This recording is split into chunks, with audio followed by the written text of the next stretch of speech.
Hi, I am Brenda Jean Power. So I am waiting for the one intro to get done. And when it does, then I can say, hi, I'm Brenda Jean Power. I am a medicine woman. I am your soul coach. Only if you want me to be. So I am here for you if you need me. I am not made for everybody, only those that have the eyes to see and the ears to hear. What does even that mean? Well, very much that today is about healing. Healing what? You can't heal. There's no panacea. What are you talking about? Well, so you got all these different theories, all these beliefs. But guess what? You are made of energy. Plain and simple. You're made of energy. What's unique about it, there is metaphysics. There is a metaphysical meaning. And a lot of people have learned how to do existentialism. They have been. One of the things is we are definitely disconnected with ourselves. And the hard part is getting back to ourselves, getting back to who we are. But if you're not even sure where to begin with, how do you even know how to get there? Okay, does that make sense? How do you get there? Do that. But how do you do that? Well, during the classes, each one pretty much has been building up with what's the difference between ego and spiritual mindset. And beginning to understand how you are an ego personality, which is different than what ego really is, which is an electromagnetic guiding omni-apparition. It helps you bring your consciousness through to create a physical form in this holographic illusion. And we're finding out what love is, but we can't do that unless we find out what it isn't. During those times that you have created survival, how do I create stability? How do I create security?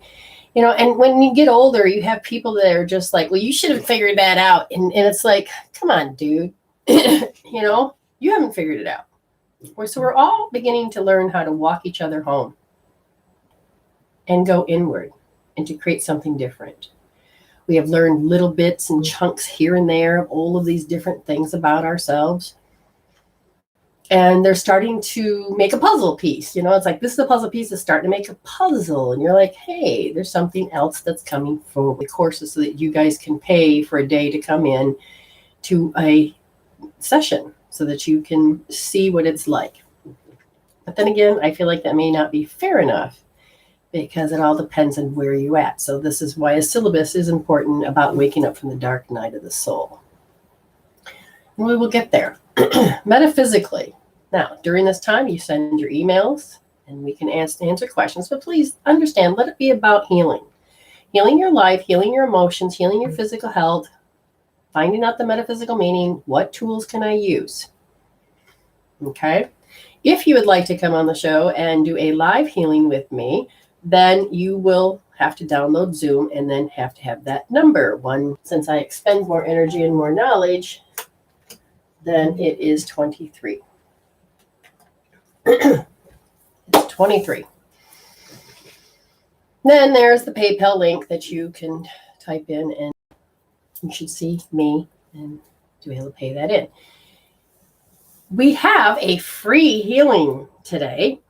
And because of yesterday's moon cycle, which flattened me like a pancake, made me fall out of existence, and it was like, okay, my consciousness needs to be reset, so I will not participate today.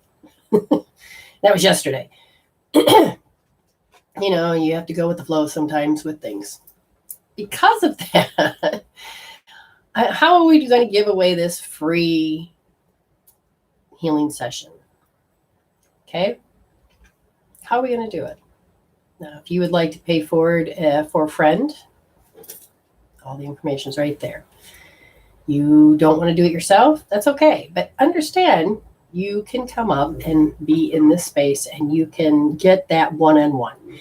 You still can pay and do, sit in the room, but there will be a delay reaction, and I'm not going to be able to communicate with you and get there faster the more of a live experience. It's really quick, and then energy moves, and then you get to be on the same page. What it will look like, it'll look like this. Say hello, Amy. Hello, everybody. And so it'll look like this. But usually there's a third window because Amy is the moderator and helps me to bring in the information that you guys send in and watches things in the room to help me. And therefore, it'll be 3 panels. But usually she'll put up the logo and then she'll, so we can do our thing. You will get a lot out of it because Amy has grown tremendously. And I'm impressed with how she's retaining knowledge, how she's moving forward, how she doesn't need her ego reasons and excuses. And she can see that the thing that she doesn't want to see when she was just an ego is not as scary as she thought it was. It's not. No, it's not. Yeah. Does she have a voice? Yeah. But anyways, thank you very much. And we will talk to you later. So we'll get back into a different view. And let's talk about physical health. This coronavirus scare, this having to take 2 weeks off of it's called a reset for one, but having to take this time off, it's like everybody's running around with impending doom. Impending doom. Do you get it? Have you paranoid? Have you panicked? Have you anxiety? Have you got caught up in other people's fears as they don't know how to be responsible for the energy that they have and they are projecting out? Have you got it caught up in it? If you have, the very first simple thing that you can do is just to sit there and go, oh my God, I can feel it. Now, you may not be able to pinpoint it properly, but you can feel that you're a little paranoid. You can kind of look at the quality of your thoughts and notice that the 41 thoughts per minute might be really about, the thing I don't want to look about. End of the world. There'll be more events. Everybody has to do a reset. The economy, do you know what? We functioned without having the economy, but I get it. But it needs a reset. Everything kind of like needs a reset. How are we going to come out? So far, we've come out on top. When all we had was manufacturers, big companies where you had to work in and be a factory worker. Now there's so many independent and different things we never knew we needed and existed before. The internet is amazing. Everything happens there. More people are doing love in a certain way and doing different things that we have learned to evolve. The hardest part is you're looking and you're like, oh, it's loss. The record player, I mean, it really has changed, but it didn't die. Cassettes, I think brainwaves needs to hit a certain level so that you can sleep, so it can begin to repair. This is why it's not a good idea. And it has to detoxify all of this stuff. But if it can't, then you're going to have more of an issue. Being that said, we're going to move on to understanding about the definitions. Look at metaphysics. So I don't want to go without, before we go into metaphysics, Christmas time, Sundays were closed. Holidays, Sundays were closed, meant I can't get my beer. Oh my God, can't get my cigarettes. I can't, because on Sundays you couldn't. 2 o'clock, 2 a.m. Oh my God, everything's gonna be closed. We gotta hurry up, drink before it's 2 a.m. Oh my God, I'm gonna go. And yet they get to do it the next day, start over and do it again the next day. But then some people think, oh my God, I only get out one day every prison out of, oh my God, I gotta make this night last. And there is that sense of panic. There is that sense of anxiety that we don't realize controls our world. Again, you write down your panic, you write down your fear, you write down your paranoia, and this simple little thing, and you stay there and you put, oh my God, I just don't even know what it is, but it's a 10, I can feel it. Fine, feel it to heal it. Put your hands on your forehead. And you stay there and you allow yourself. Now, some people may take longer. Just put your hand here, get your belly button, put your finger to your belly button, push in and lift up. And then you hold. And you hold and you hold. And what happens is after a couple minutes, don't just go, oh, I can't do that. It's too much work. Come on, you're worth it. Put your damn finger in your belly button and in your forehead. Push in and lift up. Breathe. For God's sake, breathe, because that's one of the things the body can do. And exhale. Don't just inhale.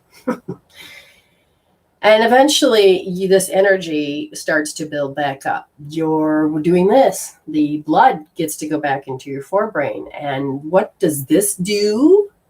The back part. When the energy begins, this one goes down. That's the central or the conceptual. But then the thing is when that's down, you will feel like a gut pig and can be completely vulnerable. CT scan done, and they had to inject stuff into my body.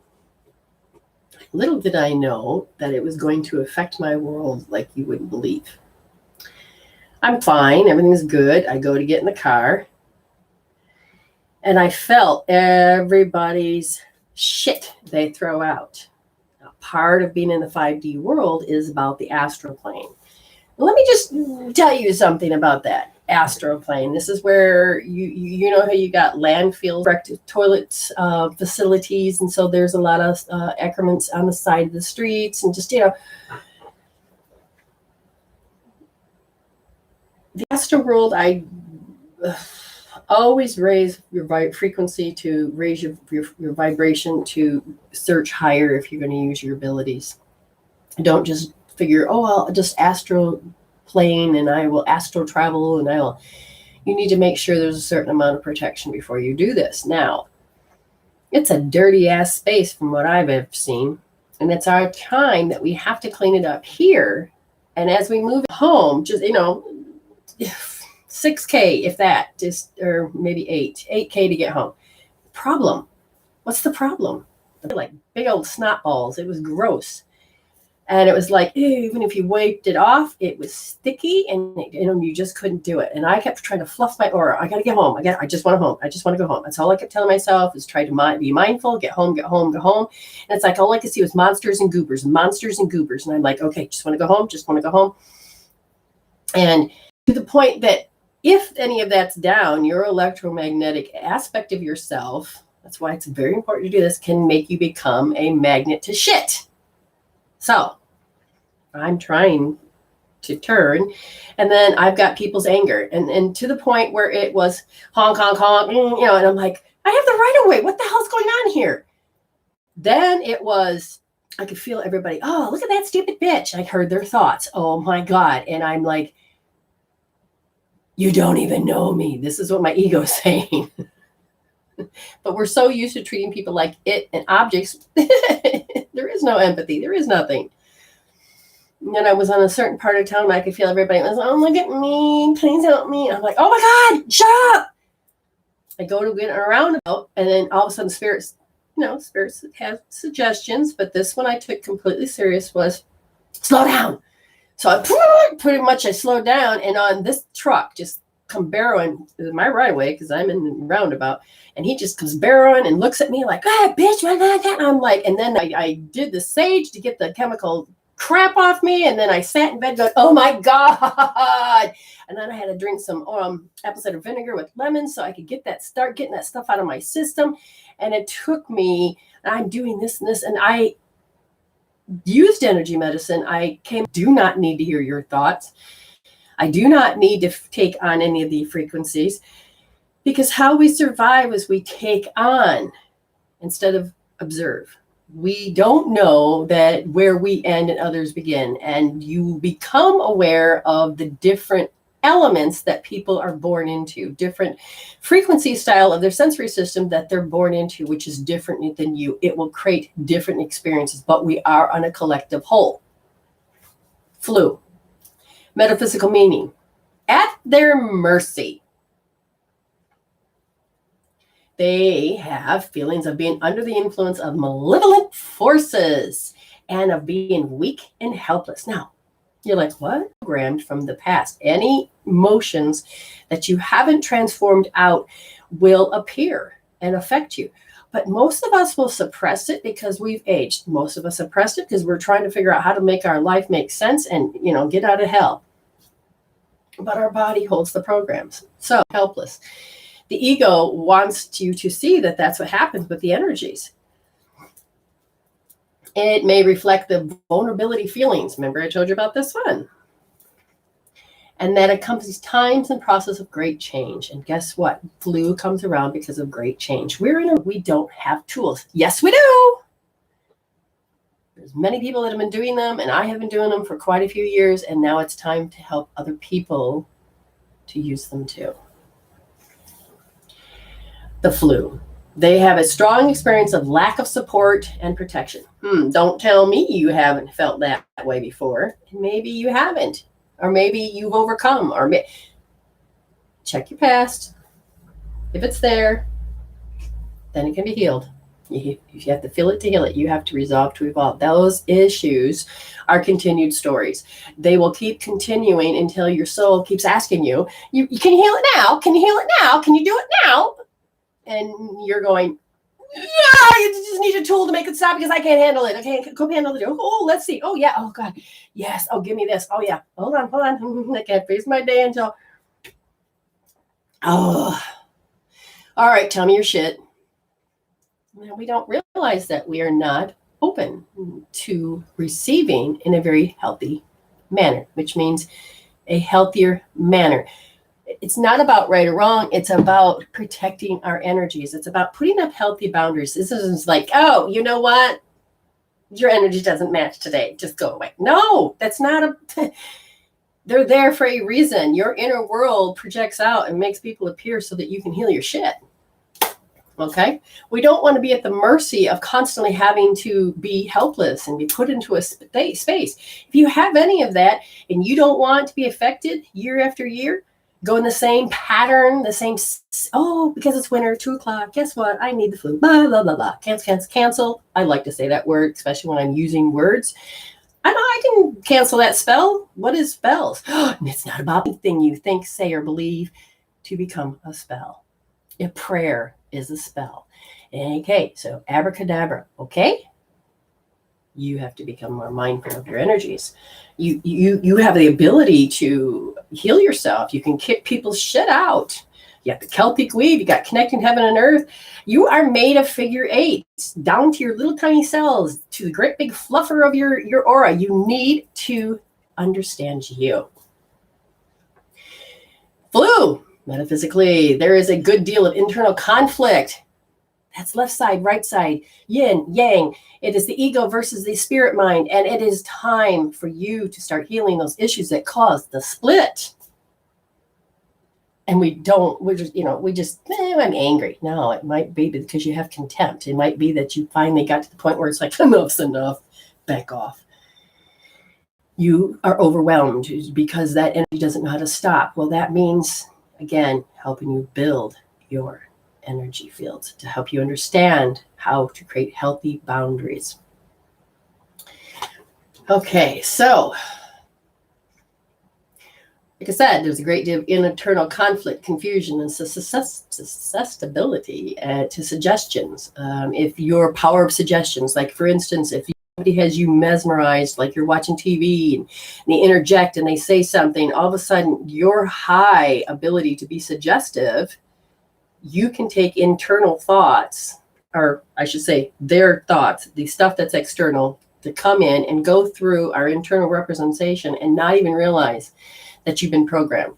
Did you, like, for instance, I went into the store and the door, the ding, ding, ding, all of a sudden I was trying to type in my passcode and thank God I changed it, but it had a number 4 in it.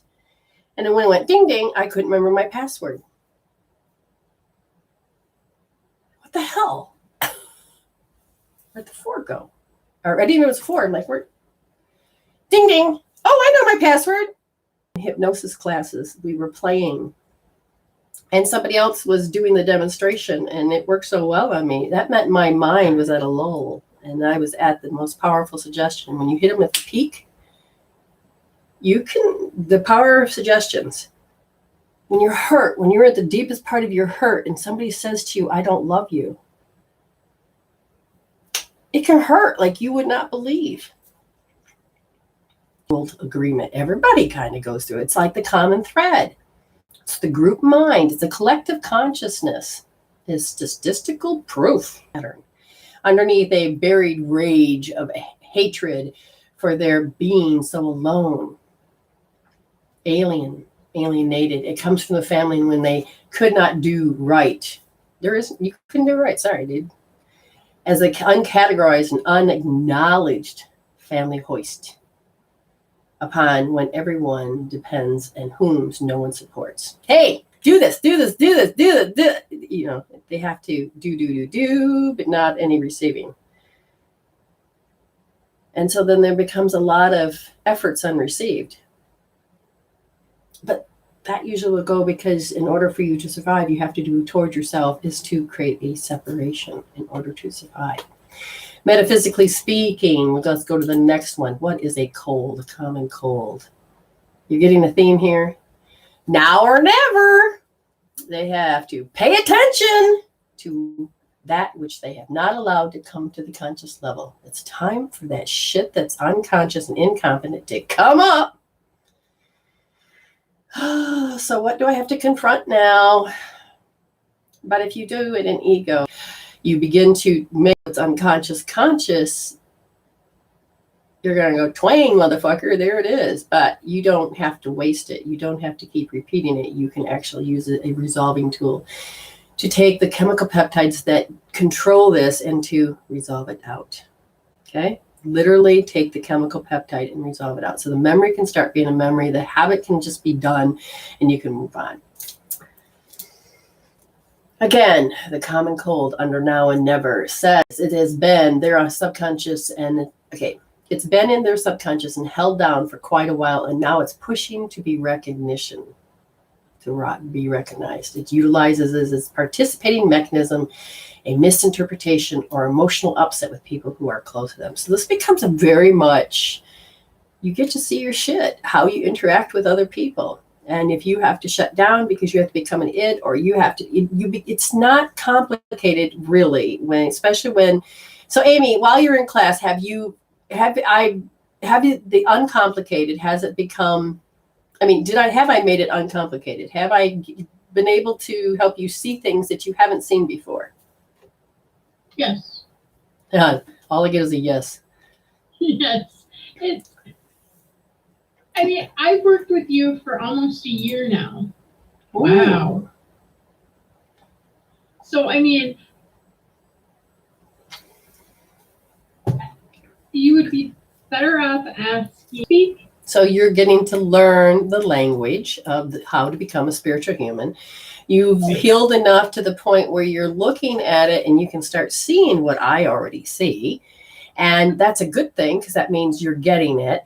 And clarity, Betty says clarity. Yes, it is creating a clarity. And then that's the whole point. When you begin to see the framework and the parameters that have been placed to what creates a ego, the personalities, you can begin to decide, do you want those behaviors? Do you want those excuses and reasons? Do you want those parameters? Do you have to believe that way? Do I need those emotions? And how about those traumas and dramas? Do they still need to be active?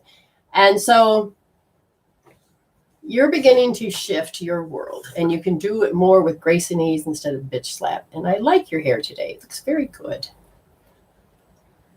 Thanks. She's accepting this hairstyle a little bit more. She says, that's fresh. So yeah, I'm glad no cap. Okay, thank you, Ames. Now, let's go a little bit further. Colds. Take it on. They need to take time out to handle the emotional and mental issues that are bothering them. Oh my God. The effect is feeling that too much is going on in their face. Get out of my face. I can't do this anymore. That's the intolerance level. Your shit bucket is full. Time to empty that. And that there's a mental conflict that is causing confusion and disorder in their life. When you have lost a certain amount of your energy and you start going into spiritual debt, one of the things that can happen is your world, you can't cope, handle, deal, pacify, because there's nothing freaking left. And so then you're just like, I just need a break. Other people thinking, oh, come on, I have needs. And you're like, go away. But then there are people that are constantly defined as, I have to take care of you, I have to take care of you, I have to take care of you, I have to take care of you. Hold on just a minute. I got like 50,000 billion of those. I have to because I have to worry. But I haven't even taken a breath, but I keep going to it. And when you define yourself in that fashion, fine. And that's why a lot of people get sick. A lot of people will get cancer. A lot of people do not put the oxygen mask on themselves. They don't know how to balance their wheel. They don't know how to put themselves in life, and they don't know how to receive, except for shit, which makes them keep going.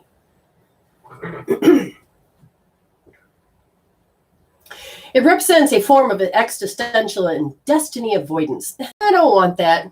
I can't. I've gotten too busy. And a tendency towards not setting a stable pattern in their life, because my stability is that I can't do it because nobody will let me because I have to do this. Take a breath.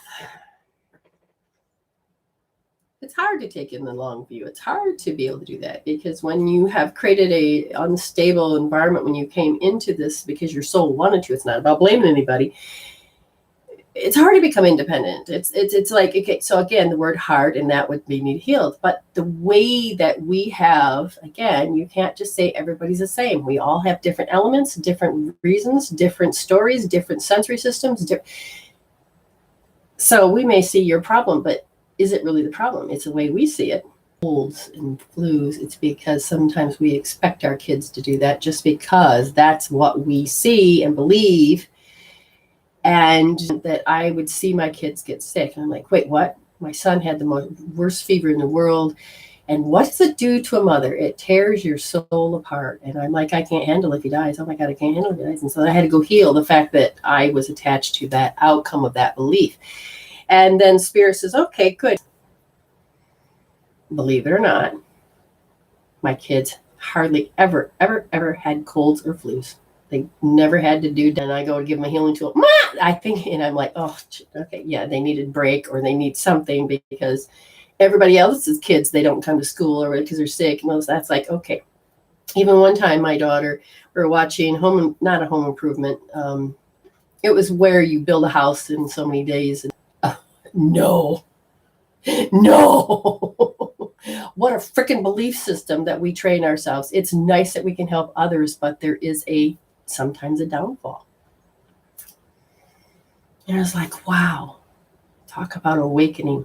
A little bit further on colds, hanging on for dear life. Oh, here we go. Their propensity to hang on to old beliefs. Who would I be without that shit? This is my story. A pattern that just makes that makes things all the worse. But they don't care. It's my comfort zone, for God's sake. Don't take that away. That's all I know. Given the nature of their actual process going on in their life, it isn't all that bad. But you know what? They have invested into it. This is what they know. This is my life. This is my identity. And I can't change that. What are you talking about? And it literally becomes an arrested development where you cannot be able to grow enough to be able to see that this is what's stunting you.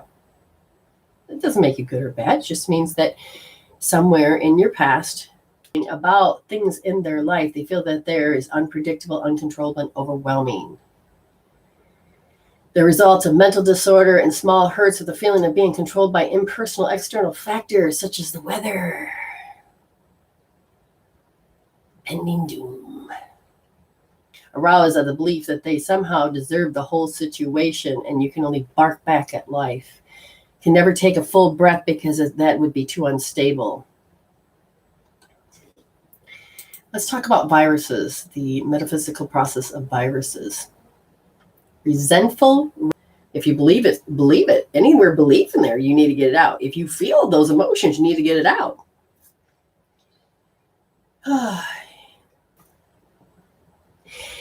When the caudate nucleus inside the brain starts throbbing with fear, then you will have very little sliver of joy and happiness. And that creates a vibration to attract shit into your world.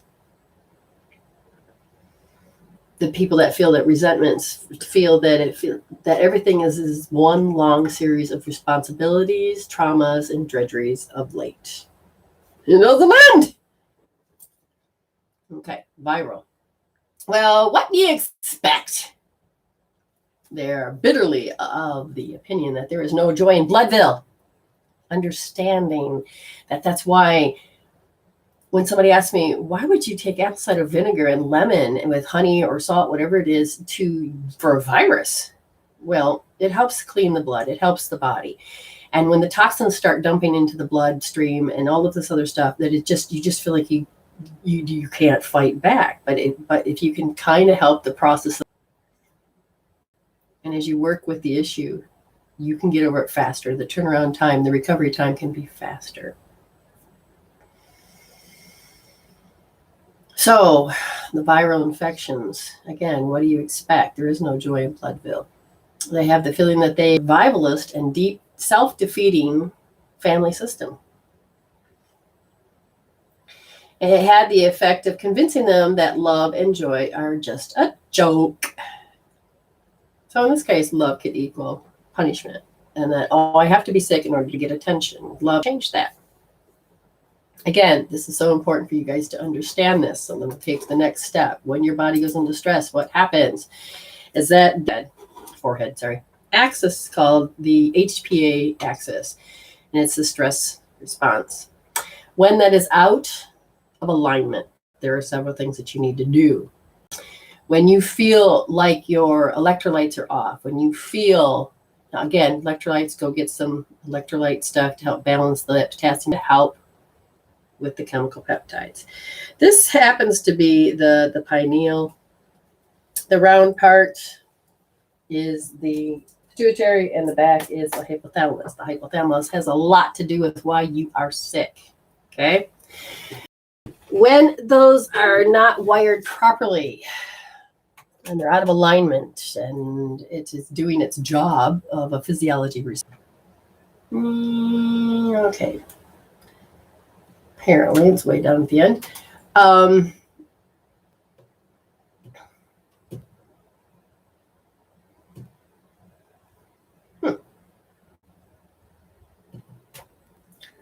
Let's see if this is it. So you're going to do pendulum, how you would measure it. Measure it just sitting back to how you feel.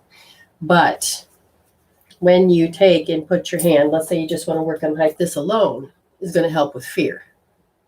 So this is also a fear tool. But if you're intentionally going to work just on the hypothalamus, you'll start feeling your hands heating up and they're balancing out. And sometimes when you know you're done, you'll get a pulse. Okay? If you feel like your pituitary, the whole axis is off, you can do these individually. Or you can do the rooster cone. Just begin to march. So when you begin to march and you're like, oh, my right leg went up with my right arm. Oh, it's homolateral. So then you have to think about it. If I were to raise my right and I raise my left leg, then you can start to correct it. And if that which way feels foreign to you, then that's the one that you are out of. Like, for instance, if homolateral feels normal and you try to do the correct way and it feels unnatural, your brain is saying it's used to the homolateral, which is very unhealthy for you. So get that taken care of.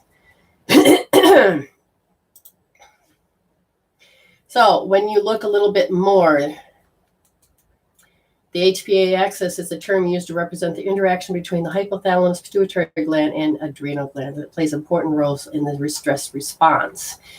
And one other way you could get your body to get out of stress so that your body can begin to repair is that you have the temple points. Right here is the throat. Okay, you come through and it has a little indent. You can take a 3-finger, 4-finger notch, hold here, and do this. You're touching your temples. You stay there for 2 or 3 minutes, and believe it or not, you're going to start feeling different. Going a little bit more, you can find your belly button. You go, there's the belly button. You go out 2 fingers, and you go up 2 fingers. You hold right there, put your hand across, and you grab the temple. That'll help start balancing the adrenals. Okay, these are just simple energy things. The more your body's out of whack, the more it'll need, the longer it could take. But watch your thoughts. That's why it's important. So if you feel like you can't stop thinking and stop worrying, I would use hope therapy, but I can't explain that to you. So you're going to just learn to do this one. And somebody is out of whack. I can feel it. When it comes to temperatures, fevers, point. Now, the tip you can do is to go like this as well. Or you can take your hand away. Doesn't have to, but you need to manipulate that. You put a little pressure, manipulate it, tap it, good 30 times. Okay? This can be for a lot of things. But rest your thumbs right here. Okay? Rest them right there. Feel this little ledge right here? There. Get in there.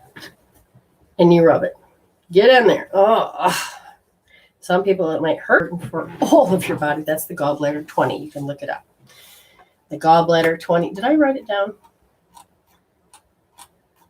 I keep going to saying, I got to do this. I got to do it. Let's keep looking. Looking. Okay, apparently I did not. Now, right here, see? Not here, myself. If you eat anything, food, anything, and your sugars start to go off, if you're a little hypoglycemic or you have a little insulin. Now, again, this is just based on experience. Go talk to your doctor. This is a disclaimer within itself. Amy has had sugar issues, and it's like, grab these points, Amy, grab those points. And she, and just a second. Why? When you started Hold them or rub them, and lo and behold, my sugar will go down. And you can feel everything change. You start to feel normal again. I love that feeling when all of a sudden you're like, you're not sleepy anymore. You don't feel weird anymore. You're like, ooh, okay. This here helps the process of the sugars at this point, but I've always grabbed here. Spirit has always told me to grab here. I believe this has to do with the spleen. They keep always telling me it's the spleen and pancreas balancing. Still haven't found that. Now, if you're sick, you need to get the 4 thumps down. We talked about that last week. But again, if you can just get this point here, just get those going. It's an amazing feeling because you really need to get energy in those areas. And that's going to be one of them. It does a lot more than just that.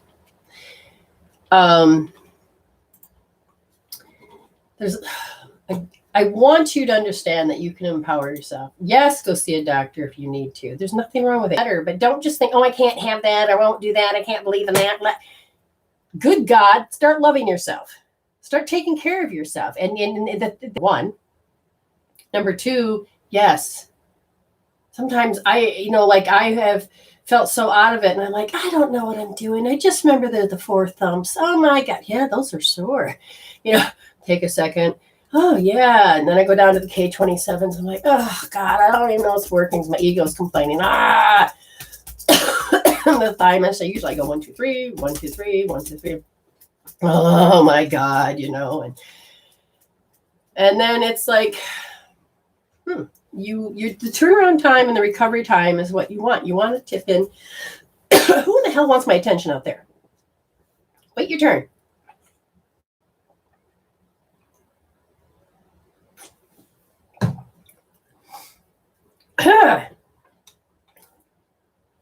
All right. Vicki, I'm not your bitch.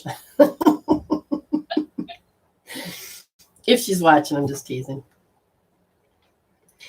Okay. Good. Betty says instinctively she starts rubbing those points on the back of her neck. And it's amazing how it can make a major difference in your world. We just have to realize the innate healing is waiting for you to help. It's waiting. Your body's been waiting for you to help. What makes the thymus get sore? A lot of things. If your energies are completely off or another meridian, everybody has a personal, Vicky's laughing. Everybody has a personal energy system. Like for instance, for me, because I've had to, towards myself, as a kid, I would not include myself. I would hurry up and try to make sure everybody in the room was calmed down so there would be no fighting. There would be none of this or that or any bad stuff happen. That I rejected myself, took care of other people. What does that even mean? Well, easy enough for me as I get older. If an organ has a story to tell, You've always heard anger for liver and small intestine is usually vulnerability or abandonment. And if I'm going through those processes that I haven't completely healed out, then my lungs will be affected indirectly, because most people have tried to stifle me. I've stifled myself. It becomes a nasty pattern. And when that begins to happen, it can create uncomfortability in the physical body, because your body's saying, hey, it's 2:00. This is what you normally did to yourself when you were that age. That is a continued story. It's stuck. It's active. That's what you need to heal out. So to answer that would mean you would need to really come in and talk to me. Make an appointment. You don't have to come in. Just do FaceTime like this.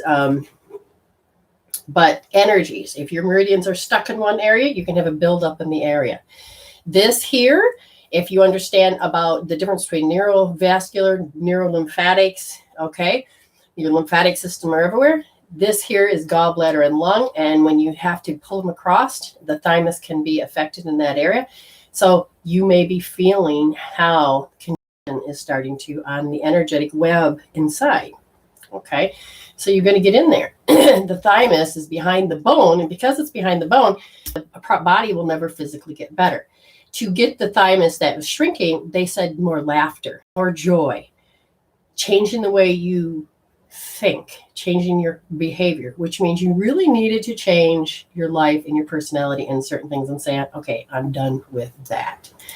And not just put it out of your mind, but to actually make a kick-ass change in your world. So there's a hell of a lot more things I could be talking about. But in this time, we're just going to, I have no idea. There's no clock around. I have no idea. I think I went over. I know. Yeah, you went over by about a half hour. Oh, say, well, Spirit had a lot to say. So there you go. So if you have a question, understand, email me. You will get addressed. If you would want a healing, and it's you may get 6 minutes. No, I'm sorry, you might get 8 or 10. Especially if you come on the video, you get 6 minutes. It's in the room because it just goes quick. Because I can't get the actual feedback that I'm looking for. Getting to know yourself on a spiritual level can make a world of difference, because then you won't have to be so anal about the control of your world. That was a lot to learn. Spirit likes to. Thank God you can just rewatch it. There's tons. I haven't even tapped into the depths of some of these things on an energetic level. But it can help change your framework of how you think. So you don't have to constantly be wired for suffering. Okay, you're controlled by your emotions and your patterns and your behaviors, and all of those can be disrupted, changed, and cleared. So Amy, since I do not see anybody that has paid, you tell me, who is the first for their free reading? Yes.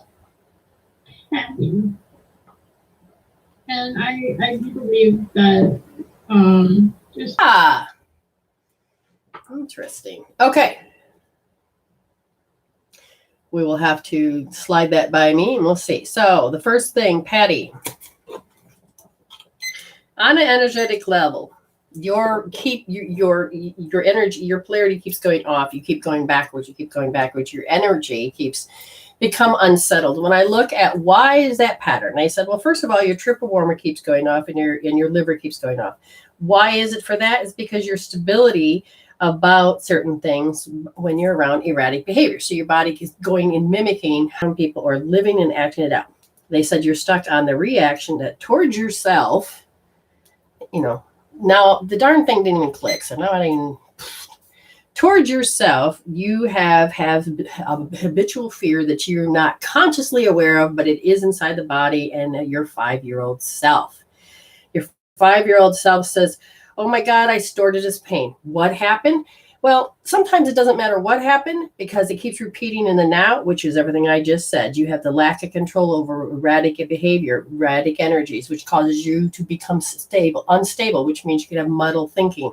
You can have, oh my God, your nerves can just feel like nothing feels like it's setting right. And then it makes you feel weak because there's a part of you, it's like, how do I solve this? How do I solve this? And after a while, you become wiped out. And what did you do toward yourself? is that you have simply decided, I am not as important as they are because they obviously are the squeaky wheel that needs to be oiled. And so I'll just be an it and be it, and I won't, so you're pulling yourself out of the game. At the same time, you chronologically aged, and now you're throwing yourself into the game saying, but I'm important too. And the problem with that is now you have conflict. And who's going to win? Well, all I can say is you're going to have a bunch of roller coaster rides. Okay, who's next? I sent you an email. Aha. So that means I just need to know certain things. Oh, no, that's Oh. one that I believe should have the 6 minutes. Oh. I could see that. Yeah. So somebody I believe, is already chosen for that free minute read. But the thing is that she's got to cooperate, which means we got to email her or talk to her if she'll come onto the video. Yes, I already asked. Good. And has she responded? Yes. And has she want to? Yes. Okay. So we will do that in a few minutes. Let's take a couple more 1-minute reads. Unless you've paid and expedited and you'll become next. But let's do the free reads real quick. Okay, Stephanie, she says, what chakra needs the most healing, and where do I need to focus my self-love? Stephanie Marie. Focus my what? Self-love. Okay. So the idea of the chakra for you is that your main issue is the third chakra, which is right here. And it's about how you feel towards yourself. Now, you have built up and learned to have some courage, but you still have the fear. But again, you got to understand it's about the self. Feel your love is unreceived. So if love is unreceived and you have this belief system, it will interfere with how you feel towards yourself. With that in mind, you have to understand what ego pattern program are you continuously doing. And they said in this case, sometimes you have to make an aggression in order to make something happen. And they said that's a lot of exertion. And you have a pattern that says that the reason you did this towards yourself is because of having to live through other people. Okay, next. Danny. Miss Danny. Miss Danny. All right, so the erratic behavior. Oh, seriously, Spirit? Pause that. Okay, pause. Which one is it? We have musical notes that runs inside of our body. You understand this? Then in this case, it should be a nice bell curve. This is too high. These are too low. Well, and for her case, her B. And if you were to use a tuner to listen to your notes, and they said that your B completely disappears when what frequencies are messed up, you're missing the B, which means that's a physical aspect of yourself that's looking for something. And you don't need to do that is that notice that every time that you're insecure, you need to address this. So Danny, every time you have to find it, I'm insecure to there. Ooh, I'm insecure there. And then you're like, oh, I'm secure. And then all of a sudden your mouth spills shit out of your mouth. That's insecure. You're a joke, you're like, oh, okay. So you're talking and all of a sudden you make you make yourself the butt of the joke. That's insecure. Being exposed, whatever, you address this. You need to define it in as many ways possible, and then you need to hold L1D to help repair it. Okay, Ames. Who's next? Brenda Smoke. Brenda. Haven't seen you in a while, my dear. Energetically, we have a difference. We have a disconnect right here. Okay, so that means joy cannot go into this. If you were to draw, and you have to help change the electromagnetic energies, which means if you've had any operations or anything like this, the energy is not moving. So you'll have to come straight across like this. Okay, do this a couple times. And then when you get there, slide it down. Slide it down. You have to get the energy to move. Now, when you've gone across and you slid it down, understand that this point to here is actually lung. So you are tracing the lung without realizing that you're doing it. And so you're tracing the lung. You're charging the lung.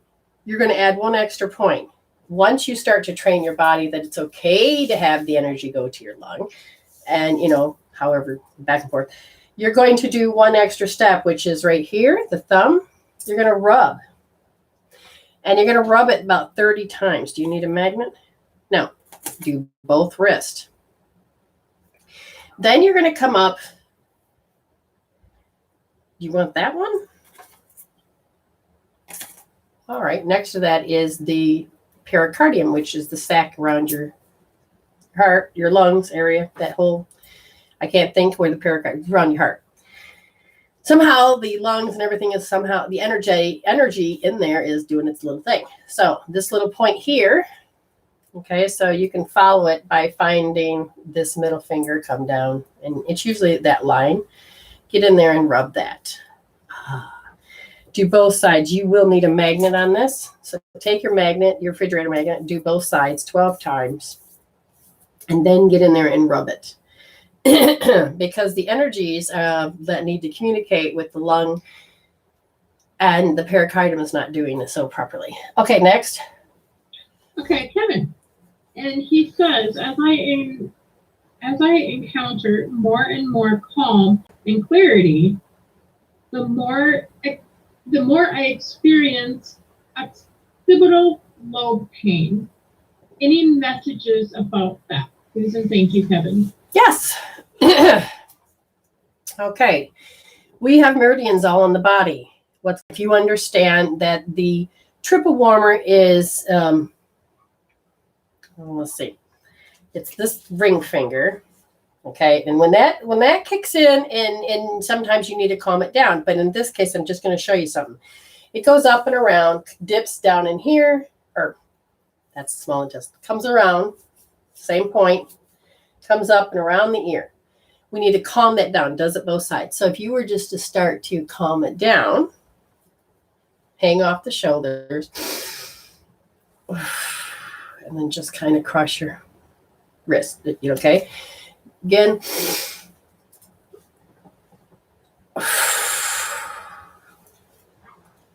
Okay, that's to help with that part. Next part is you got to understand those three are kicking off, which then causes the fluid to feel like it's back in there.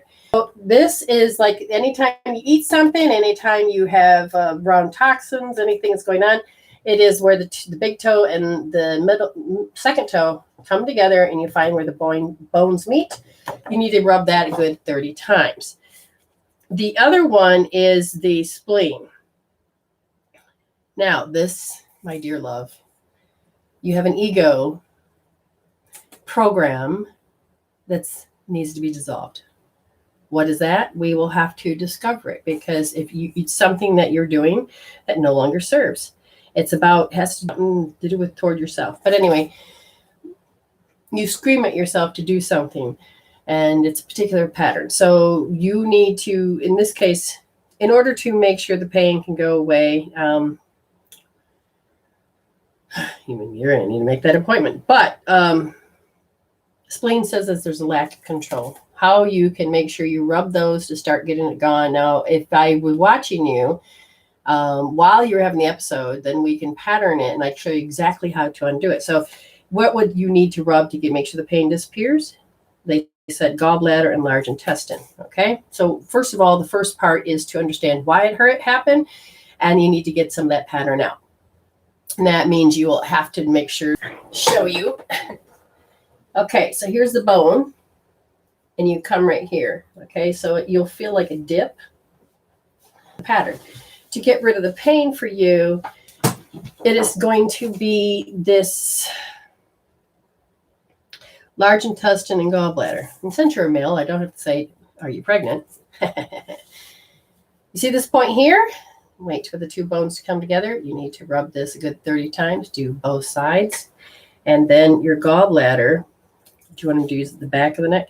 And we talked about this, but it's that ledge right there. And you need to get in there and rub those. Okay?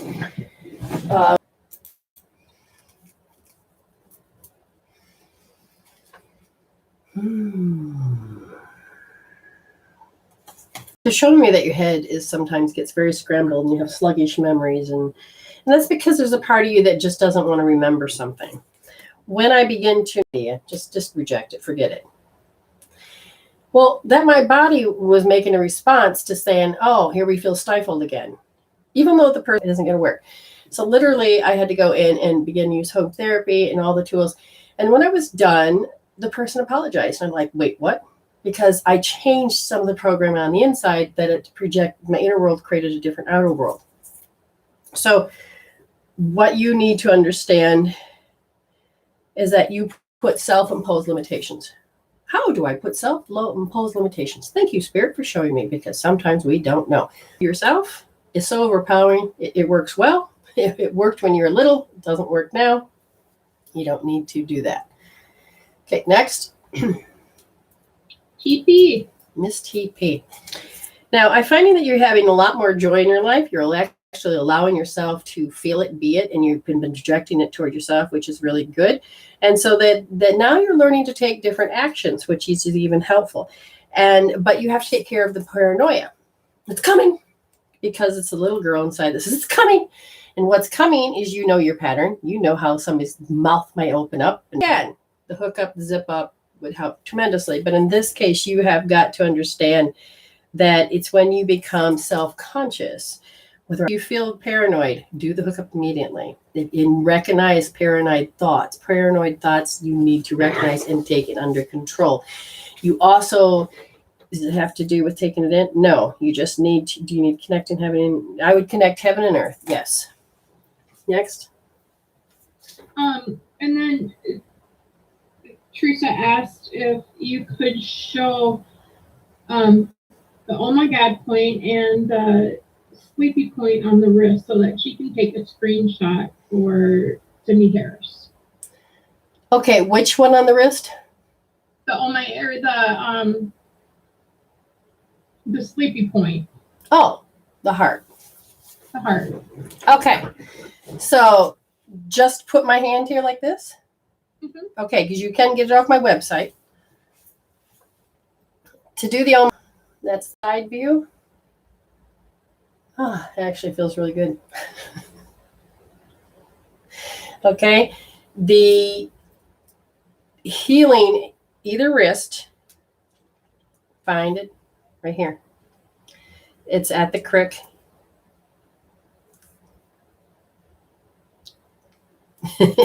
Smile.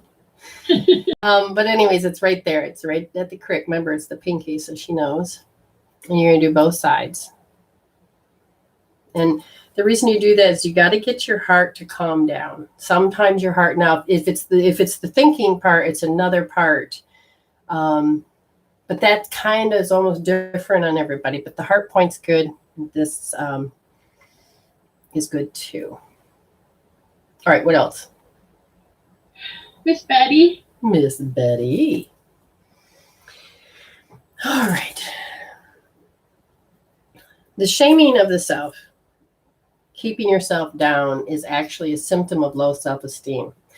It's more than just a particular habit. It's a pattern. It's your go-to of how I survive, because you never really got to get that self-esteem up. And so you're going to heal your self-esteem, low self-esteem. You're going to do R2D. R2D. Remember, pushing D. And you're going to look at low self-esteem, what it feels like, because sometimes it can feel like depression. With that, you may feel like, oh, I just can't trust the world. A little bit of panic may come in, and you may feel all of a sudden that it's about, I'm going to be attacked. And then, oh, there's a picture or two that you could have. School days, little things like that, when you had yourself feeling. Vicky. Vicky. Be my bitch, please. Vicky! All right, you don't want to let go of your ego. And you're like, but it's fun to live in this hellhole that I kind of say I want out of, but yet oh, what the fuck? Okay, anyway, stability. My voice changed. Do I sound like her? I don't know. I don't think so. And what is going on? Your mother's here. She's like, I don't like that hair. Well, it's too bad. It's my head. And that is kind of like the temperament you've had, because that's what creates everything to be unstable, is this little argument. Come in nice and deep. Okay. Welcome to my world. When you're ready. I don't mind watching and observing, but I'm not coming to live or visit. Yeah, there's a boundary there. Okay. I love you, Vicky. Okay, next. LaRonda. LaRonda. I'm sorry. I just feel like I need to sing. Her name. What's that? She likes the way you say her name. So do I. LaRonda. It's like I could not get Alejandro out of my mind. My daughter came home. She introduced, oh, yeah, we have a new kid in class. His name is Alejandro. And I go, Alejandro. And I'm like, I swear to God, the spirits just love to do that. Like, LaRonda. I don't know why we're exaggerating all of a sudden, but it's like you can see energetically overwhelmed. Why did I get this? Why did I overwhelmed? It's a lot to do with the power play within yourself. That's that fear of judgment and I hear the word scuffle, but it is the dogmatic. Amy may get it.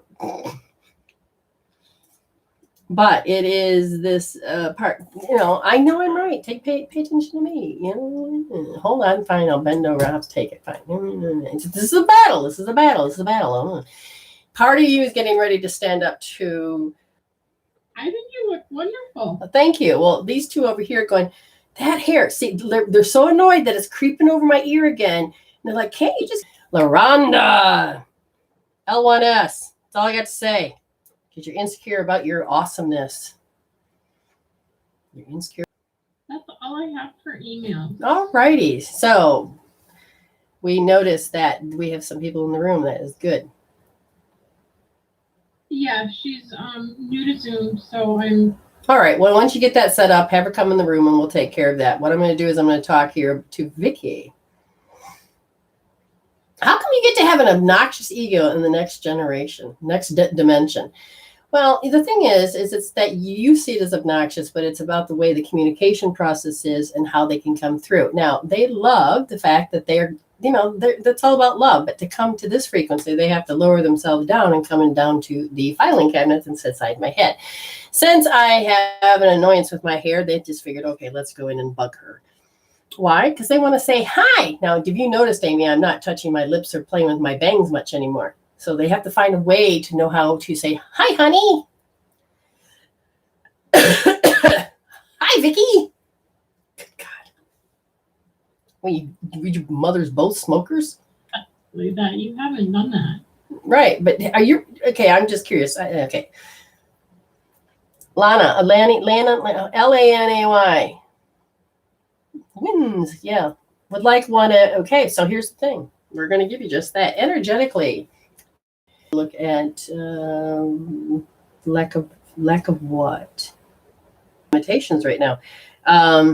There's a party that wants to cry, and then there's a party that has to stifle because I have to be indebted, and then at the same time, I have all these different parts of you that have communicated, and are trying to communicate to me right now. The one that's trying to communicate to me the most is your 2-year-old self, then your 10-year-old self. 2-year-old self that said toward yourself, you have to shut yourself down. Your 10-year-old self says, no, I have to speak up. So you have a conflict going inside. That's why I'm seeing the two. Oh, wow. And then the whole time you're asking the question about love. Now, with that kind of confusion that's going on within your energetic field that I'm picking up, the best way to do is do the cross crawl and then do Wayne Cook. We got to get that brain to come in sync with the balance of who you are. What does that mean? The cross crawl. You're going to march. You're going to stand, sit, whatever. You're going to pretend like you're marching.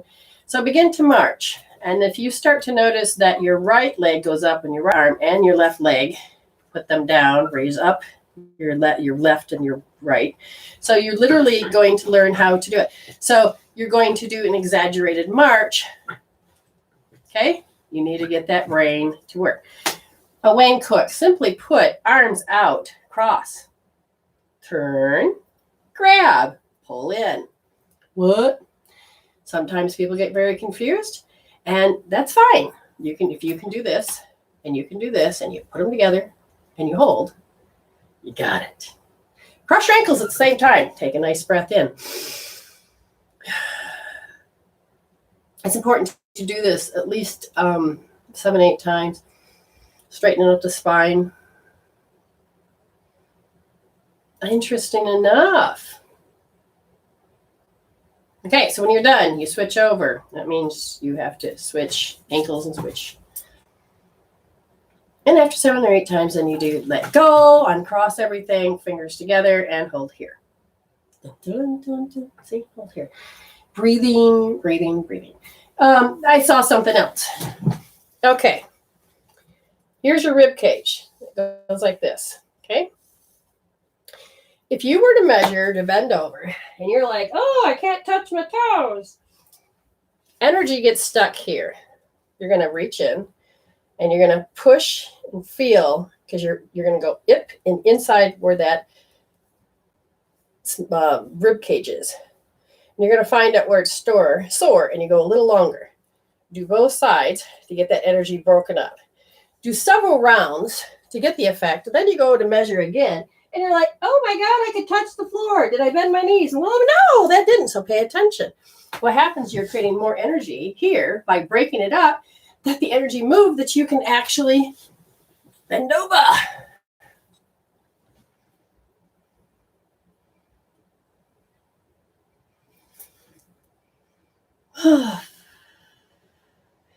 Why are we getting spirit attacked? Whoops, what did I do? No! Stop it. How do I get there? Okay. Lillian sent me an email. Okay, I went to Lillian and Joss for a moment. Here's a good question. Do you see the is it Eduardo? Eduardo Santana? I need to know this because my wife and I are twin flames, a combination of Libra and Aquarius. My question is, why are we getting a spirit attacked by our inner circle? I feel like they don't want us to be powerfully union again. And how do we best be spirit attacked? Okay, first of all, understand that your belief systems, if you're a pattern and you define it a certain way, that's good that you're learning. So if I ask that question, why is the souls project here? Okay. It is a pattern that the ego says it still exists. Excuse me. And you need to, once you've addressed insecure, healed it out, you got to measure it. I'll be right with you, Alicia. Okay. So when it comes to the idea, if you feel the insecure, you can feel it to heal it. If you believe it, you have to measure that, and then you've got to heal that out. Hope therapy works great, but even if you just started doing this or tapping it out, you've got to change the inner program so that this doesn't attract magnetically in the things that are happening to you. The only way to change this, which is the objective field where all things are possible, why is your soul choosing just to pick one? So that means why you need to go in and heal that out. You got to heal the insecurity. And they said that there's insecurity is definitely a habit. So it goes back to when you're little. So that's the short version. Or you can might go in. Oh, wrong person. There we go. Can you hear me okay? Alicia? There. Sorta. Okay, yeah, it's kind of freezing a little, but let's see. So your email said something about Bell's palsy, yes? Yeah. How long have you've had it? For a year? All right. So anyways. For a year. Last March. Wow. Okay. So you have been, Sue, we want to say thank you for Sue for paying for this particular reading. And we've paid it forward to Alicia. So now we're going to look at the physical condition of why the body would begin to develop this on your face. And it's like in your face type of an issue. This is what it really sounds like. Give me a second to find it. Now, what's usually behind it will be how we experience life, how we think, and the metaphysical meaning is what we're going to look at. Okay? So give me a second to find it.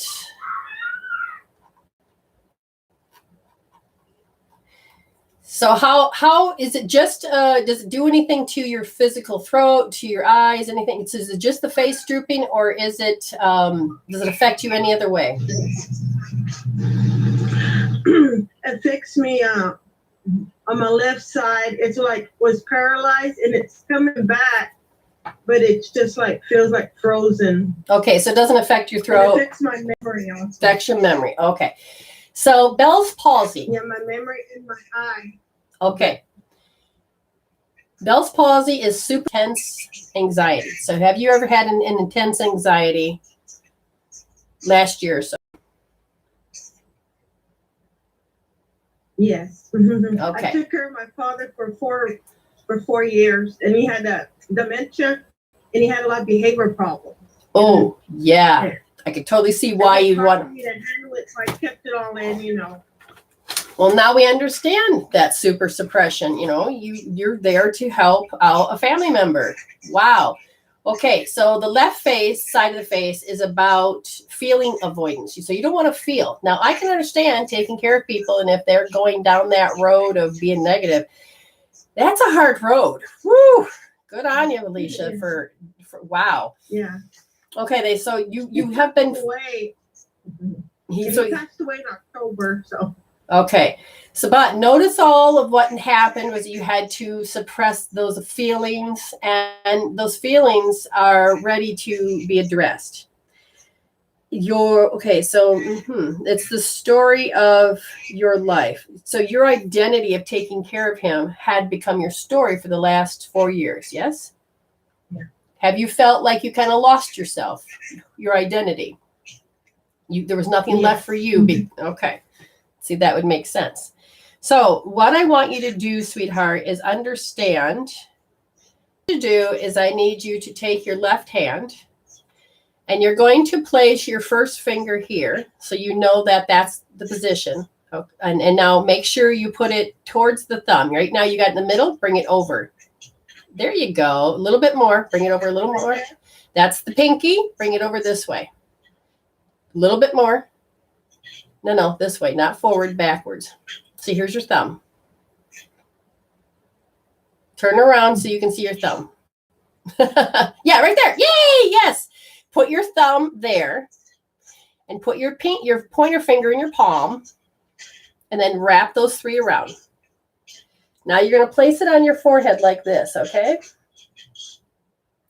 What I want you to do is notice that on a scale from 0 to 10, when you would hear him talk and you could feel how it hurt. And you're like, okay, remove, transcend, let it go, let it go. Look straight down now to the lower left. And you didn't feel like,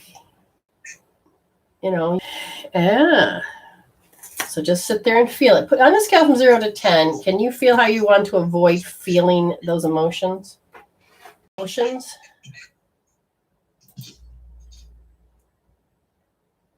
Mm-hmm. Okay.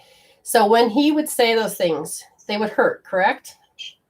Yes. On a scale from 0 to 10, get a really bad one and know how it hurt. 10. Mm-hmm. All right, stare at it.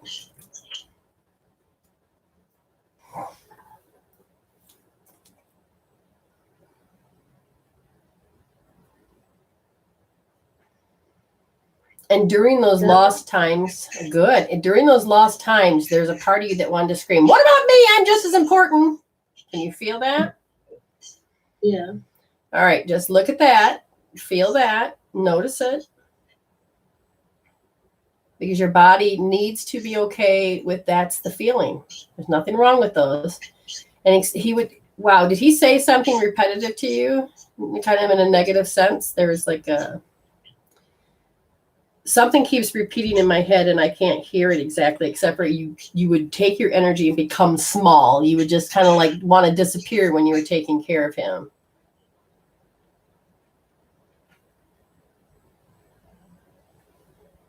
Did he make you feel self-conscious?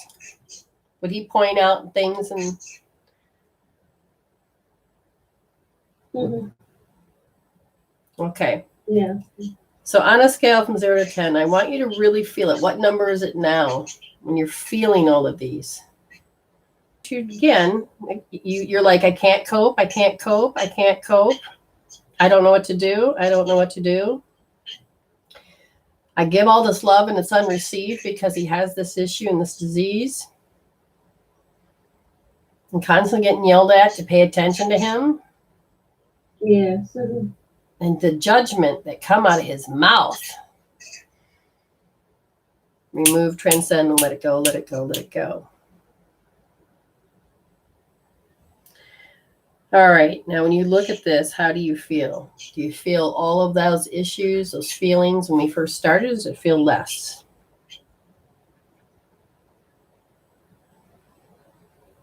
Yeah. Mhm.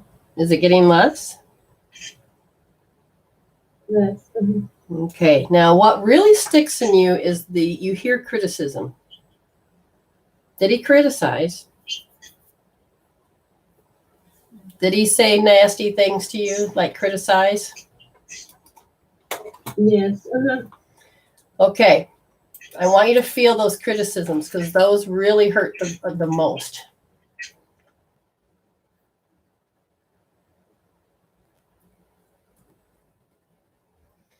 What did he criticize about you the most? Your weight, your hair, your what? What did he criticize the most? The disapproval. What was it? He would just yell at me like if I was his caregiver and I don't know, he would just. So I did it. So you couldn't do it right. You just kept making mistakes. That's what he said? Okay. Or he had trigger words. Say like if I say something, he would just go off and wanted to hit me. You know. Yes. Yeah. That's what I kept hearing. Yes. And feel that. Notice that. Notice the panic that you're like, oh my God, here we go again. Okay. And you felt vulnerable because you couldn't make it stop, but you had to still stay in there and help. Okay. So remove, transcend, let it go, let it go. And as you begin to change that out, feel the overwhelm that, oh my God, I got to talk myself into doing this every day. Every time I have to talk myself into it. And you stuff those feelings down and you avoid those feelings because you have to toughen up and take care of it.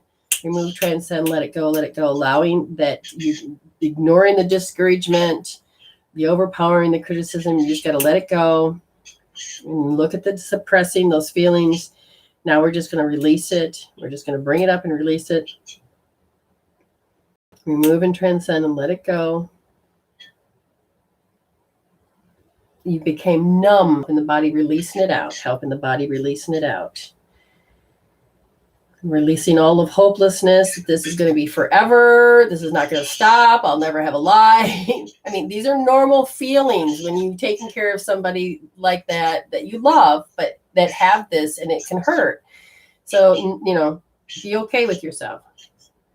But you had to always feel small so he didn't. It's like if you were trying to tell him to behave, then he would let you have it. So you always had to train yourself to become small. Yes? Yeah. Okay. Remove, transcend, let it go, let it go, let it go. And do you feel like you have to suppress those feelings? Yes. Mm-hmm. And if you brought up those feelings, what number is those feelings right now? We're like an 8. All right, stare at it, stare at it, stare at it. Suppressing the feelings. We're focusing on how you have to suppress those feelings. It's the actual feeling of that you have to suppress those feelings. And we noticed it was an 8.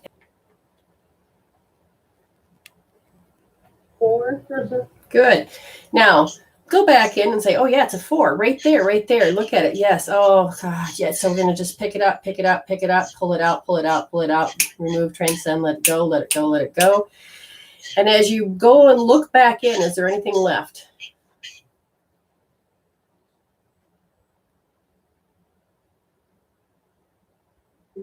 And do you feel like you got to suppress those feelings anymore?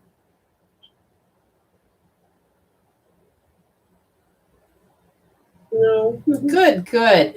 All righty. Take your hand down for a moment. Okay. Now, what you're going to do is that notice that your behavior toward yourself was that you had to long for wanting a life, longing for, I will eventually have a life. You're longing for it. You're still doing it, and you still feel like you have to be faced with, I can't have it. I've got these responsibilities now. Does this make sense? Yes. So again, you're going to now hold that same spot, but this time your thumb is going to be soft. Okay? Make the thumb soft. Very good. Ready? Notice that you have to betray yourself. You can't really trust, love yourself, or take care of yourself. You have to put all the efforts to help others. You kind of almost forgot how to take care of yourself. And so you're in that longing state. You're longing for love. You're longing for independence. You're longing for relief. You're longing for a break. And on a scale from 0 to 10, what is longing?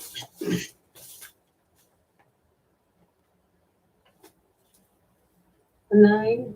Very good. And as you stare at it, is it inside or out of you?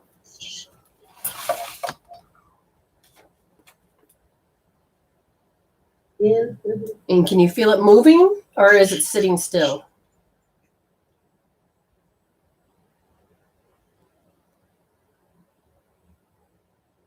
Well, how does it feel? Does it feel like it's moving, or does it feel like it's sitting still? Like it's sitting still. Now, if we were to take it and you had the ability right now to move it, does that feel good, bad, or indifferent? Make it move. Does that feel better? Yeah. Now bring it out. Now it can move out. Bring it out. You're moving past it. Notice the location of it. If it's down and, if there's any in your feet or your knees, get it out. Pull it out. Keep bringing it all out. Bringing all that longing out. What number is it now? What's that? I think I brought it all out. Good, good. Now go back in and look. Is there anything you think it's completely 0?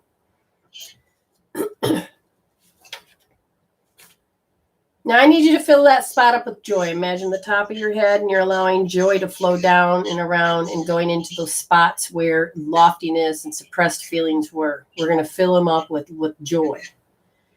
And the joy is, let's see, the joy was when you get to have that, like a sweet a sweet treat or something, or a joy when you hear a baby laugh, or whatever is your joy. Okay? Now you got it. And you're learning that you can receive more. So imagine in front of you that the universe is handing you love.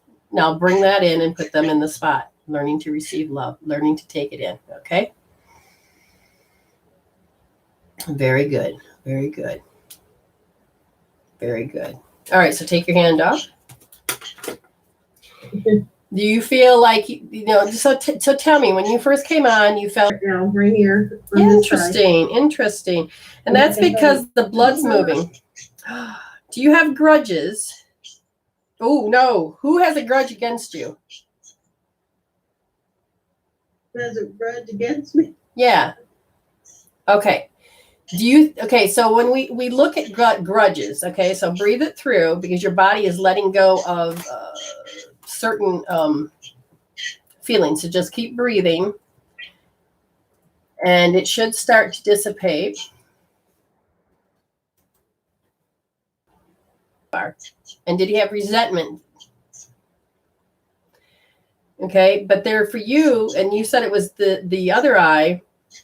And so Yes. you would see, could you see him having ill will towards you?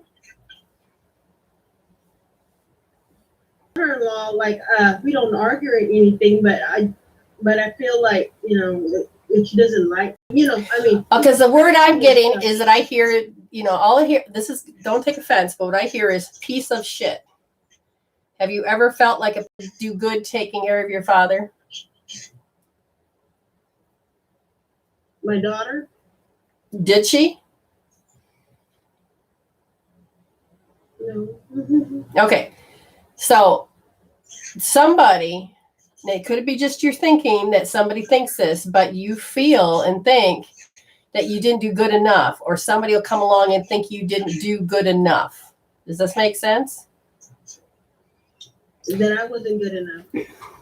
Ooh. Is that a question, or is that you know that?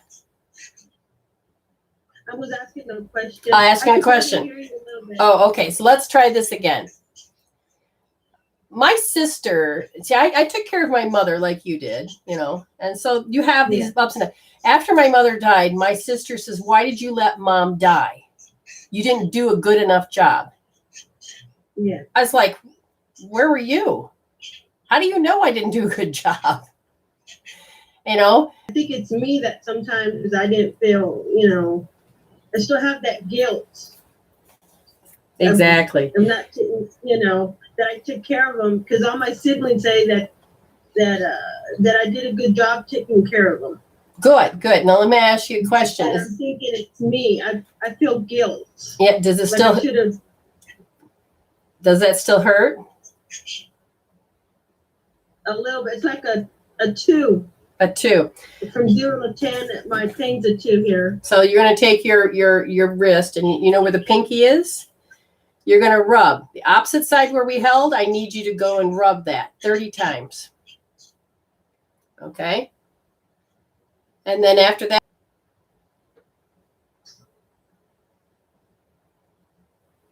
It's like a 1 0 0. good. Yes. Okay, so that, what we worked on, just so you understand, is that you suppressed these emotions, you felt numb, you had to learn how to cope and deal with the stuff that was coming at you, you had guilt, and it was all inside the heart meridian.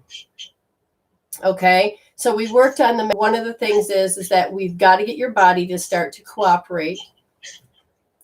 So I appreciate you coming on and letting us work with you. If you feel like all of a sudden something improved or your life feels better, remember, universe, keep witnessing how you feel the difference. You know, you got proof here if you can download it, because the point of witnessing it is so your ego doesn't make you feel like, oh, nothing happened. You know, well, that was good. Now I have to check, because let me check to see if anybody's paid real quick. Yes, they have. And it is, I think it's Michelle, isn't it? Yeah. Okay, so we can bring her in.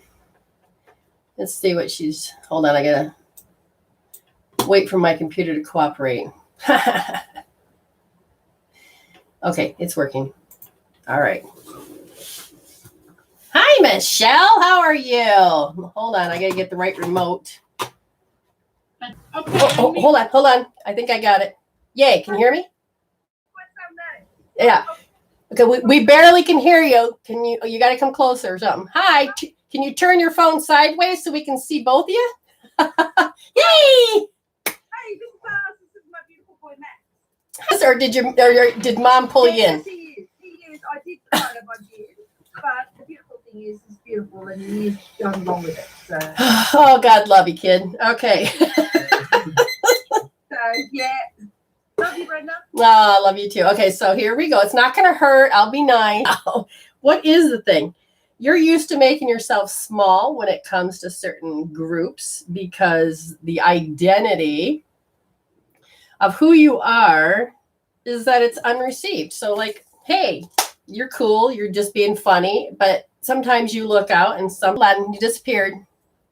You there? Yeah, I'm here. Okay. Oh, maybe. I'm not really sure. Maybe. You know, well, I mean, well, you're young, so you may not be aware of those energies, but you know, it is familiar energy that I can see. So it's like, again, I see you being really yourself, and sometimes you have to hide who you are. Yeah, I get that. Yeah. All right, now I know you're smart, but you're also holding back on that too, because you don't know how to engage in how certain abilities. Okay, so sometimes you judge what you say or think, and then you play it off as a joke, and then so you know who not Dumb and Dumber, Beavis and Butthead is, and all of those. Oh, yeah. Okay, Yeah. so do you like to mimic any of them? No, not really. No, not really. Okay. Not really. Okay, so there's a part that feels like you keep yourself small and kind of stupid, but you're not. I know you're not. You're showing me you're brilliant. Because that makes sense. okay, so there's a Yeah. part of you that hasn't quite developed that confidence, and that's normal at your age, okay? So be gentle with yourself. Don't be. So an arrested development is feeling stuck. So you'll feel like, let's say, okay, do you like math or not? Oh, not really. Yeah. Okay. So at one point you actually did like math, but you are more of an artistic boy. Is that correct? I don't want to say boy because I know you're a man. Maybe, I think so. Yeah. Yeah. Okay. So that artistic ability is usually not accepted as much as somebody that's intellectual, and you know that is expected of you. That you can put yourself under pressure to become what somebody wants you to be. Don't lose your art ability. Yes, develop yourself. When it comes to math and things like this, you at 6 years old, you thought to yourself, I can't do this, because you panicked. Now, Yeah, I was pretty. Nah. Okay. Yeah, I was very bad at math. Okay, now what happened was that the panic came about, something happened in the household, but it affected you when you tried to learn because you didn't know how to shut off the thinking or the feeling. So he got affected because everybody's family and everybody's energy, and it's going to happen. So no taking on blame anybody. Nobody's, you don't know how to process. Now you're pretty good at numbing that, so you don't have to think. But the main thing that you didn't want to feel at that age was this, I don't know how to say this. You kind of force yourself to correct yourself to be either a good boy, or somebody corrected you that you had to be a good boy. Do you understand? Yeah. And what does the left brain do? It likes math. What's the left brain do? It also is fear. And one of the things that the left brain does is that it goes into panic. So, that's where you store your panic, is in your stomach, huh? Yeah. He's got really To cope with what happened at that age, you stop thinking it, but it's stored in the stomach. Really? So you think it's more of a mind thing than? Well, here's the thing. It's not about crazy. It's not about being, it is, the fact is that when we are human, just trying to go with life, we don't know how to handle emotions. Now, boys are told to shove it down, man up. Oh God, you're human. You know, I want you to know that, yeah, once you learn how to heal the emotions out, you don't have to have your body do all of this crazy things to you. Okay. Because it didn't help, because then when your hormones started to kick in, that's when it become more. Did you isolate yourself more? Oh, no, I don't think. There's something, I got to figure what that is. What are you doing? Well, I do smoke cannabis. Okay, let me look. Why do you do? I'm asking your soul, why did you do that? And it says, oh, okay. So it's connected to that young age. Oh, see, this is what your body's trying to figure out how to cope with. So the tool of the cannabis is a coping tool for the thing you can't resolve out, which is, I'm not the enemy. So have you had somebody in your life they always play off the good guy? You know, I'm a good person. I'm not the enemy. And then somehow they would inflict that, it's your fault. Maybe. It's always Yeah. been you've always been easy target, haven't you? Yeah, maybe. Oh, mama knows. Okay. Yeah. See, that's the thing. And it goes back to that's exact active experiences and making it a great big whole of how you are today. All of this can be resolved out because what you learn to do to yourself, okay, instead of people doing it to you, what you did to yourself was that you silently brood. So do you sometimes see shit happen and then you sit there and you mull it over and think about it, or you bitch about it in your head, but you'd never say it out loud because you're a great guy? Yeah. Yeah, probably. Yeah, that's probably a lot. Okay, the silent brooding is a way we protect ourselves. Yeah. Okay, it's messing with you because it doesn't allow you to use your intellect, because I can see you smarter than what you are, but every time you try to do math, your brain shuts down, your body goes into panic, doing everything possible to chronologically age and do what your next logical step is, but the body is still saying, we still haven't solved this issue, it's still a continued story, and it's asking to be resolved out. Okay, does this make sense? Yeah, that makes a lot of sense. Now, there's a lot of times you will go into, I can't figure it out. Literally, you'll probably walk around, I can't figure this out. And it should be something simple, but your body says, ooh, active memory. And when it pops up, your brain goes, I can't figure it out. Even if it's over something simple, I can't figure it out. Okay? Yeah. That's your way of saying, oh shit, it's coming up. Nope, got to figure out how to stuff it down. Yeah. But it gets very frustrating because now you're becoming more of a man and you're got to go out in that world soon and really, hunker down to be an adult. Yes, the support system, the comfort zone that's been created, and it can be scary as F. I mean, I know that because when I grew up the same way, it was like, holy crap, You do self-abuse. You like to denigrate yourself. Do you say nasty things to yourself? I don't think so. Well, you may not be aware that you do it. Yeah, like. Oh, I'm such an idiot. Maybe, yeah. Yeah, it's something that we just roll off our tongue as if it's no big deal.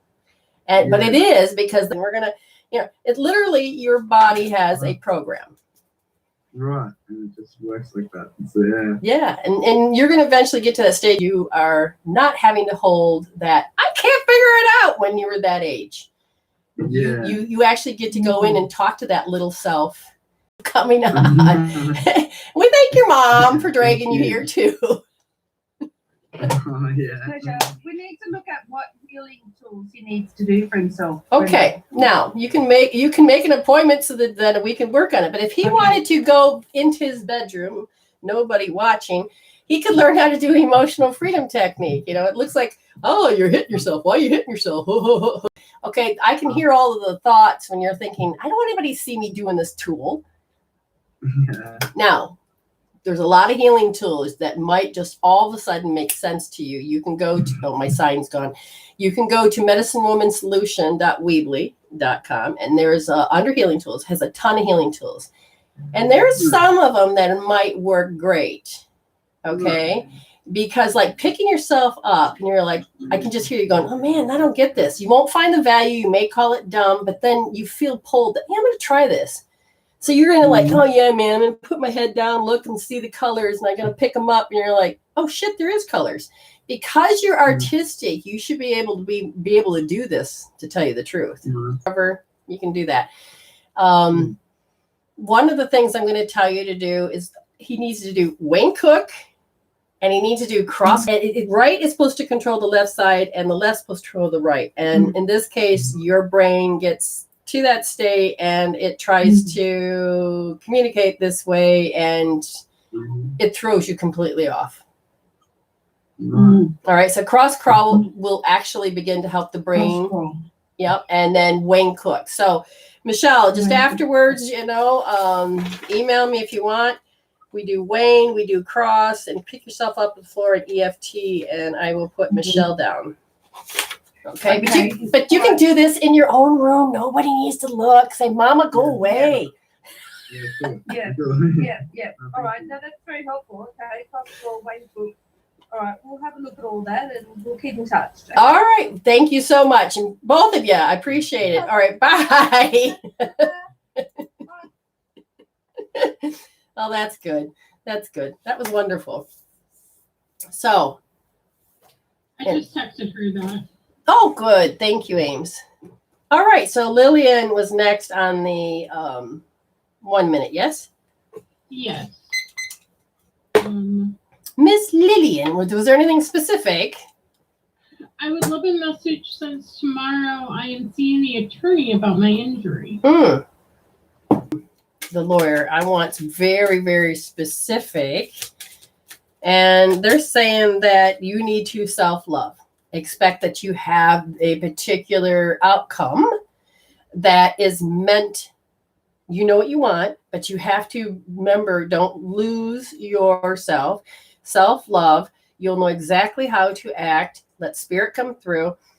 And what's going to happen is that you're going to have certain things that'll work in your favor. But if you're trying to heal yourself and have that outcome when it comes to a lawyer, you're going to want to sacrifice your healing because there's a particular outcome you want.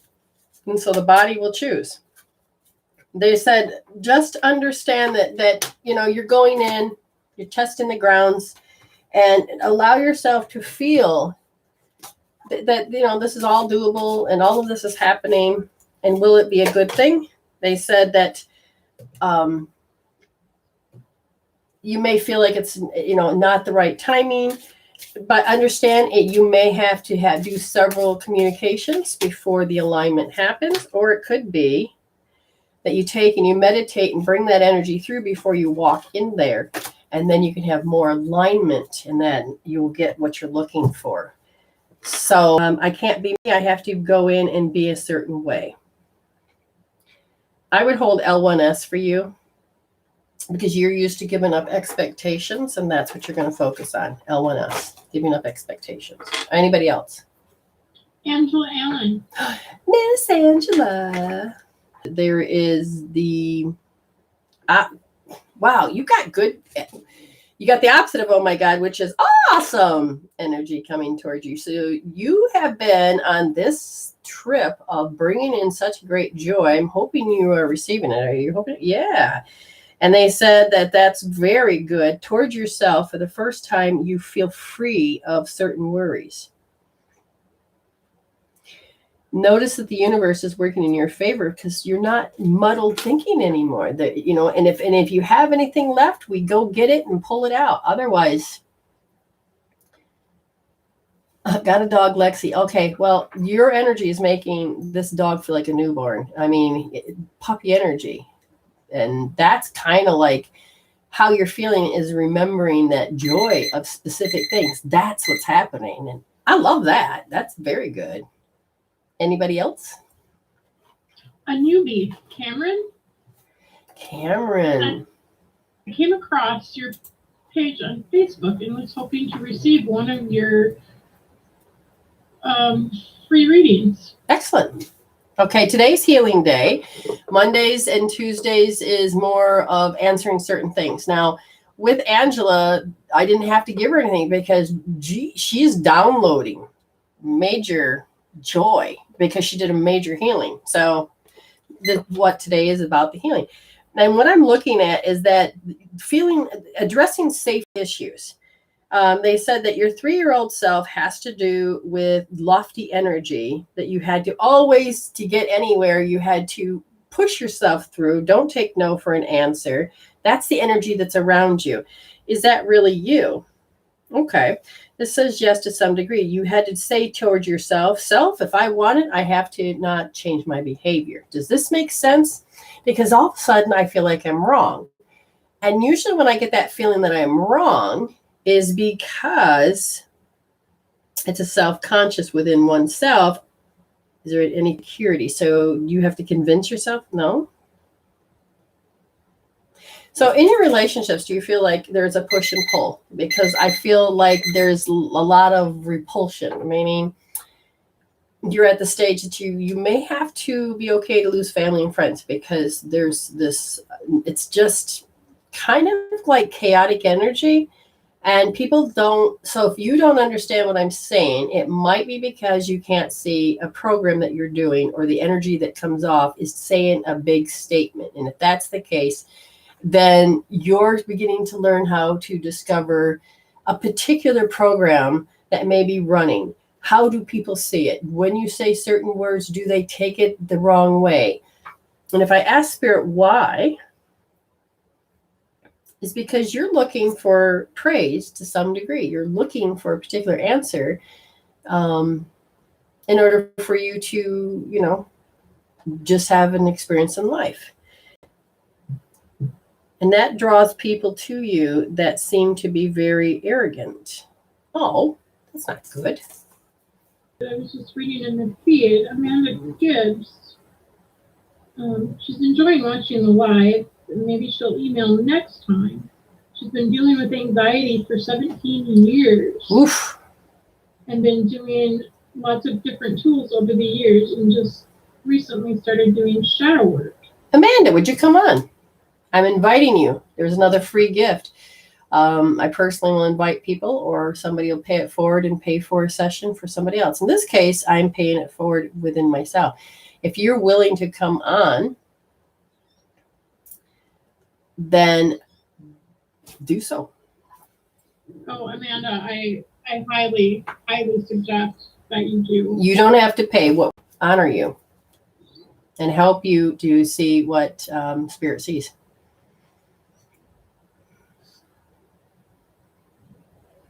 Everything all good there? Yes. Okay. So, I love when we can help you make a connection. Again, it has nothing to do with whether you are psycho, mentally issued. No, none of this. Don't let the world tell you that that's bad. Everybody has emotions. Everybody stores those emotions differently, and everybody processes them differently. You cope, handle, and deal. Sometimes you don't resolve it out. We all have continued stories. Yes, you may need to see a psychiatrist, but here's the thing. It's not about that. It's about knowing that you have the inner ability to resolve it out, instead of having to be stuck with it. It stays in you. It's not, the old way of thinking is getting ready to go out the door. The new way of thinking is, hey, how can I take care of me? Let me get the screen up right. Hi, dear. Let's get the volume on. And oops, let's see here. All right, we have to wait. I can't unmute yet for some reason. Oh, did it freeze? Ah, there we go. It's unmuted. Yay! And my stomach, Okay. my heart, and my throat. So I always feel like something's holding my throat. My heart always feels like I'm still like heavy chested, and then my stomach, I'm either nauseous or just. Dang. Oh, you got it in 3 spots. Holy crap. Okay, so I'm going to ask Spirit, how can we help? Tell me about the anxiety. And then Spirit's going to tell me the anxiety that sits there has to do with that somebody will act a certain way. I got to get the right words. You have to become something for somebody else out of sympathy. It's like they will want sympathy, so they'll act a certain way, and the next thing you know, it triggers you into helping, or you have to do it. Does this make sense? So do you get guilt trips going on? I didn't hear you. Oh man, she's freezing up. Oh, you were like cutting out. Oh, so are you. No. Okay, so do you have guilt? Do people guilt you into doing things? Oh man, I was just hoping this was going to work. Okay, so we're going to hit and miss. What I want you to do is if you can see me, hold L1D. So see my hand? Can you see that? Can you put the phone on? No. Okay, now I see you. Yes. Okay. Hopefully we can get around, turn it. And then put your hand on your head. And hopefully you can hear me. And I want you to feel, can you feel your anxiety right now? Oh yeah. All right. On a scale I was from, really nervous about falling. So yeah. about 9.5. Notice that there's a habit every single day. Now imagine you go to work, school, wherever it is, house, toilet, talking to a friend, store, feel anxiety. Just know it's a habit. Okay. And as you begin to focus, do you become self-conscious that, am I doing it wrong? Did I do something wrong? Can you feel self-conscious about it? Yes. Okay. Just stare it down. So all you have to do is hold that point. Make sure your thumb is pushing in deep in your wrist. And this is a program that you've been doing for quite a few years. This is your identity. Who would you bet that? That's been your identity, that if you were to take it away, could you recognize yourself? And that's why some people No. call shit back to them. Oh, hello, kitty. Okay. So you have got to feel it. You got to feel it. At 4 years old, they said that you were basically a martyr. There was something that you gave up so other people can have. You took the punishment.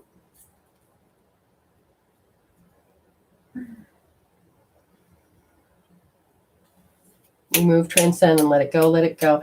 We're only going to do what your body will allow. Notice what is security to you, and do you have any?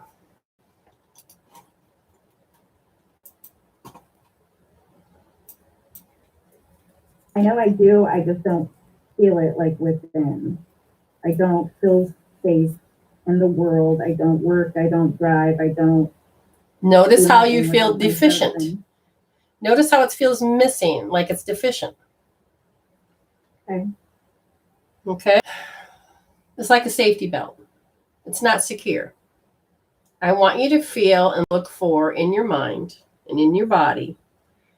Do you have a safety belt and is it unlatched?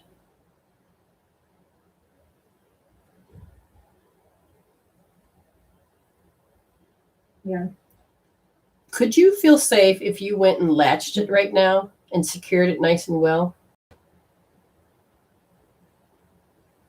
I don't know. It's worth a try. Do it. Yeah, your 4-year-old. Now, your 4-year-old says, well, I need you to put the safety belt on me. So just imagine that you are mothering your inner child and you're putting the safety belt on her as well. Okay. Now, that young part of you has felt so extremely overwhelmed. You know what overwhelmed feels like? Yeah. I want you to focus on the overwhelm because that's what creates your anxiety at this point. And notice the overwhelm. The overwhelm to having to become something. It's part of your identity because you have to live how other people want you to live. Is that true? Do you feel that other people want you to live a certain way? Well,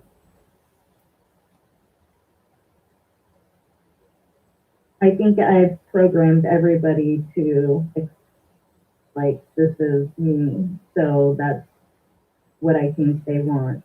Very good. Good job. Good job. Notice how anxiety that you're looking and saying, oh my God, this is how I have to be because this is what they want. Notice how you're judging yourself so much.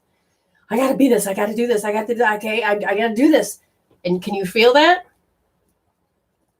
Yeah. What number is it?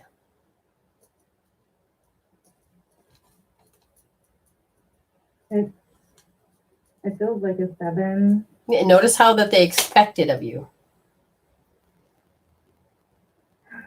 Yeah, there you go. Side of your body. Where's this one sitting? Which area? My heart. There you go. What I want you to do is just breathe in, breathe out. Notice you have to feel defensive. You have to feel this way 24/7 because you don't like to feel vulnerable.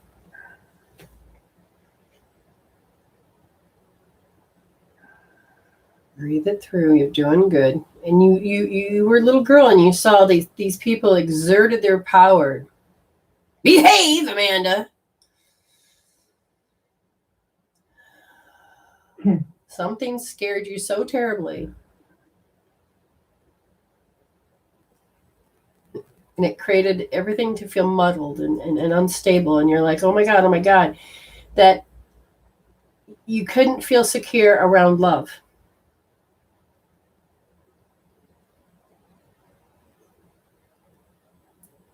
That makes sense. Does it feel safe that you can let go of this pain?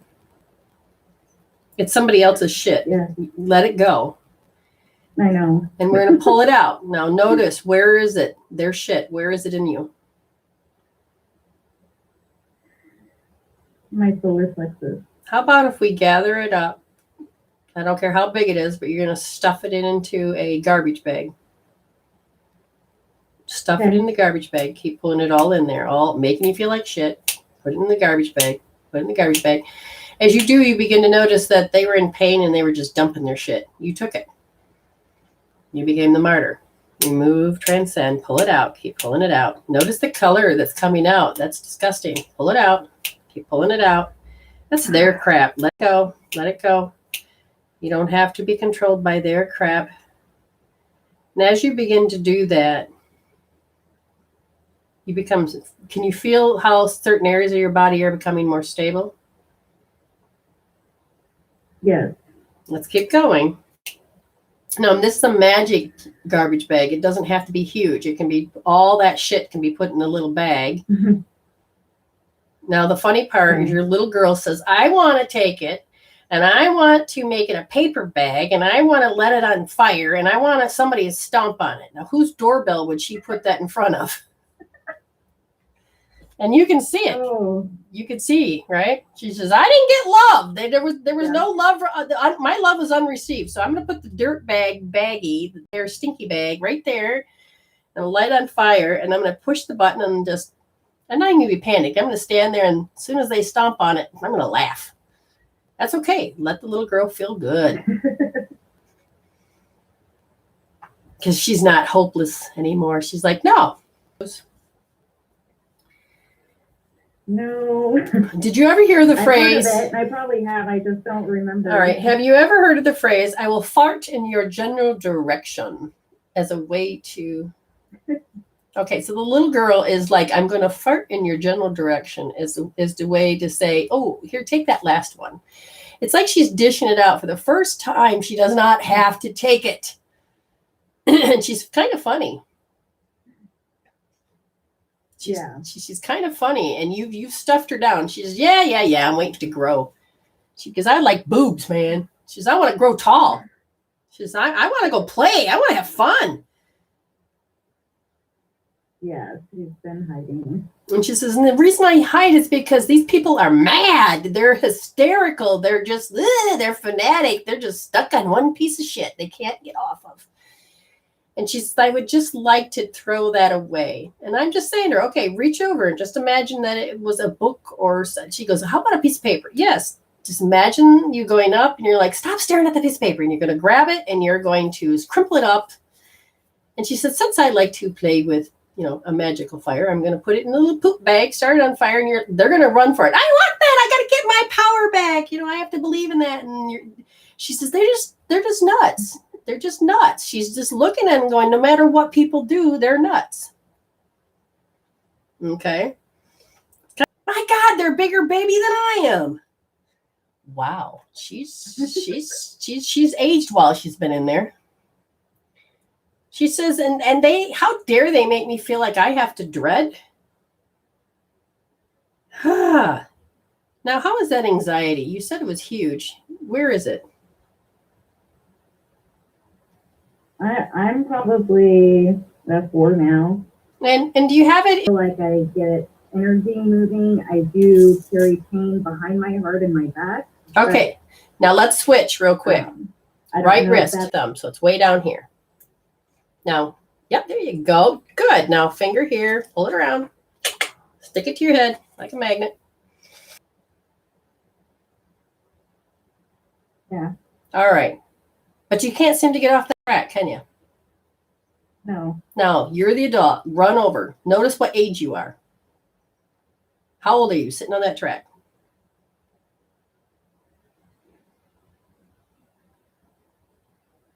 Six. Save yourself. Don't grab yourself. Get yourself off that track. Come on. Okay. Boom. Security! There.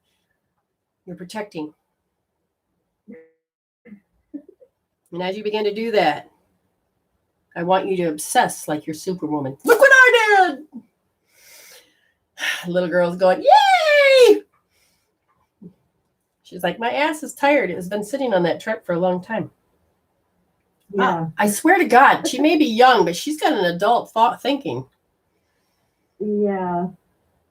I felt like that when I was a little kid, but I was also like the mediator between my teenage parents. So And you know what you know what your little self says? What the hell? I love you. Why can't you guys love me back?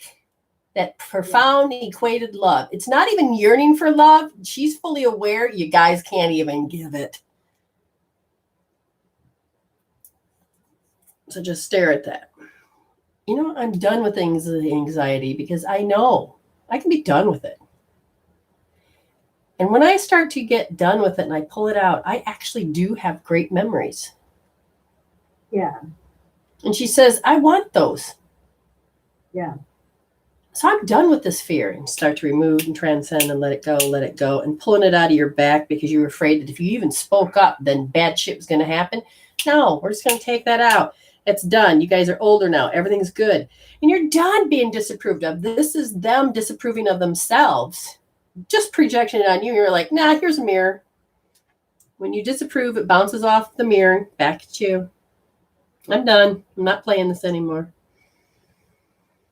Remove, transcend, let it go, let it go. Now, this anxiety you say you have, and you didn't know who you were going to be without it, but you're like, come on, I've grown up. Can't you see this? I have my period now. Yeah, I'm old enough now. Look, I'm old enough. You know, can you feel, she's a sarcastic little one. She's growing up. Woo, she's growing up. But she says, come on, look at me for who I am and keep your own pain. I love you, but I'm going to teach you how to be grown-ups now. Wow. She's had enough. That low self-esteem. You're tired of holding it because your part of you is depleted, man. Can you feel it? If I asked, see, you got good self-esteem to some degree. You came on. That was brave.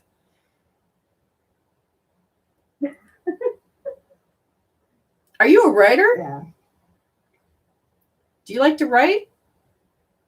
Am I what? Do you like to write? A writer? Yeah.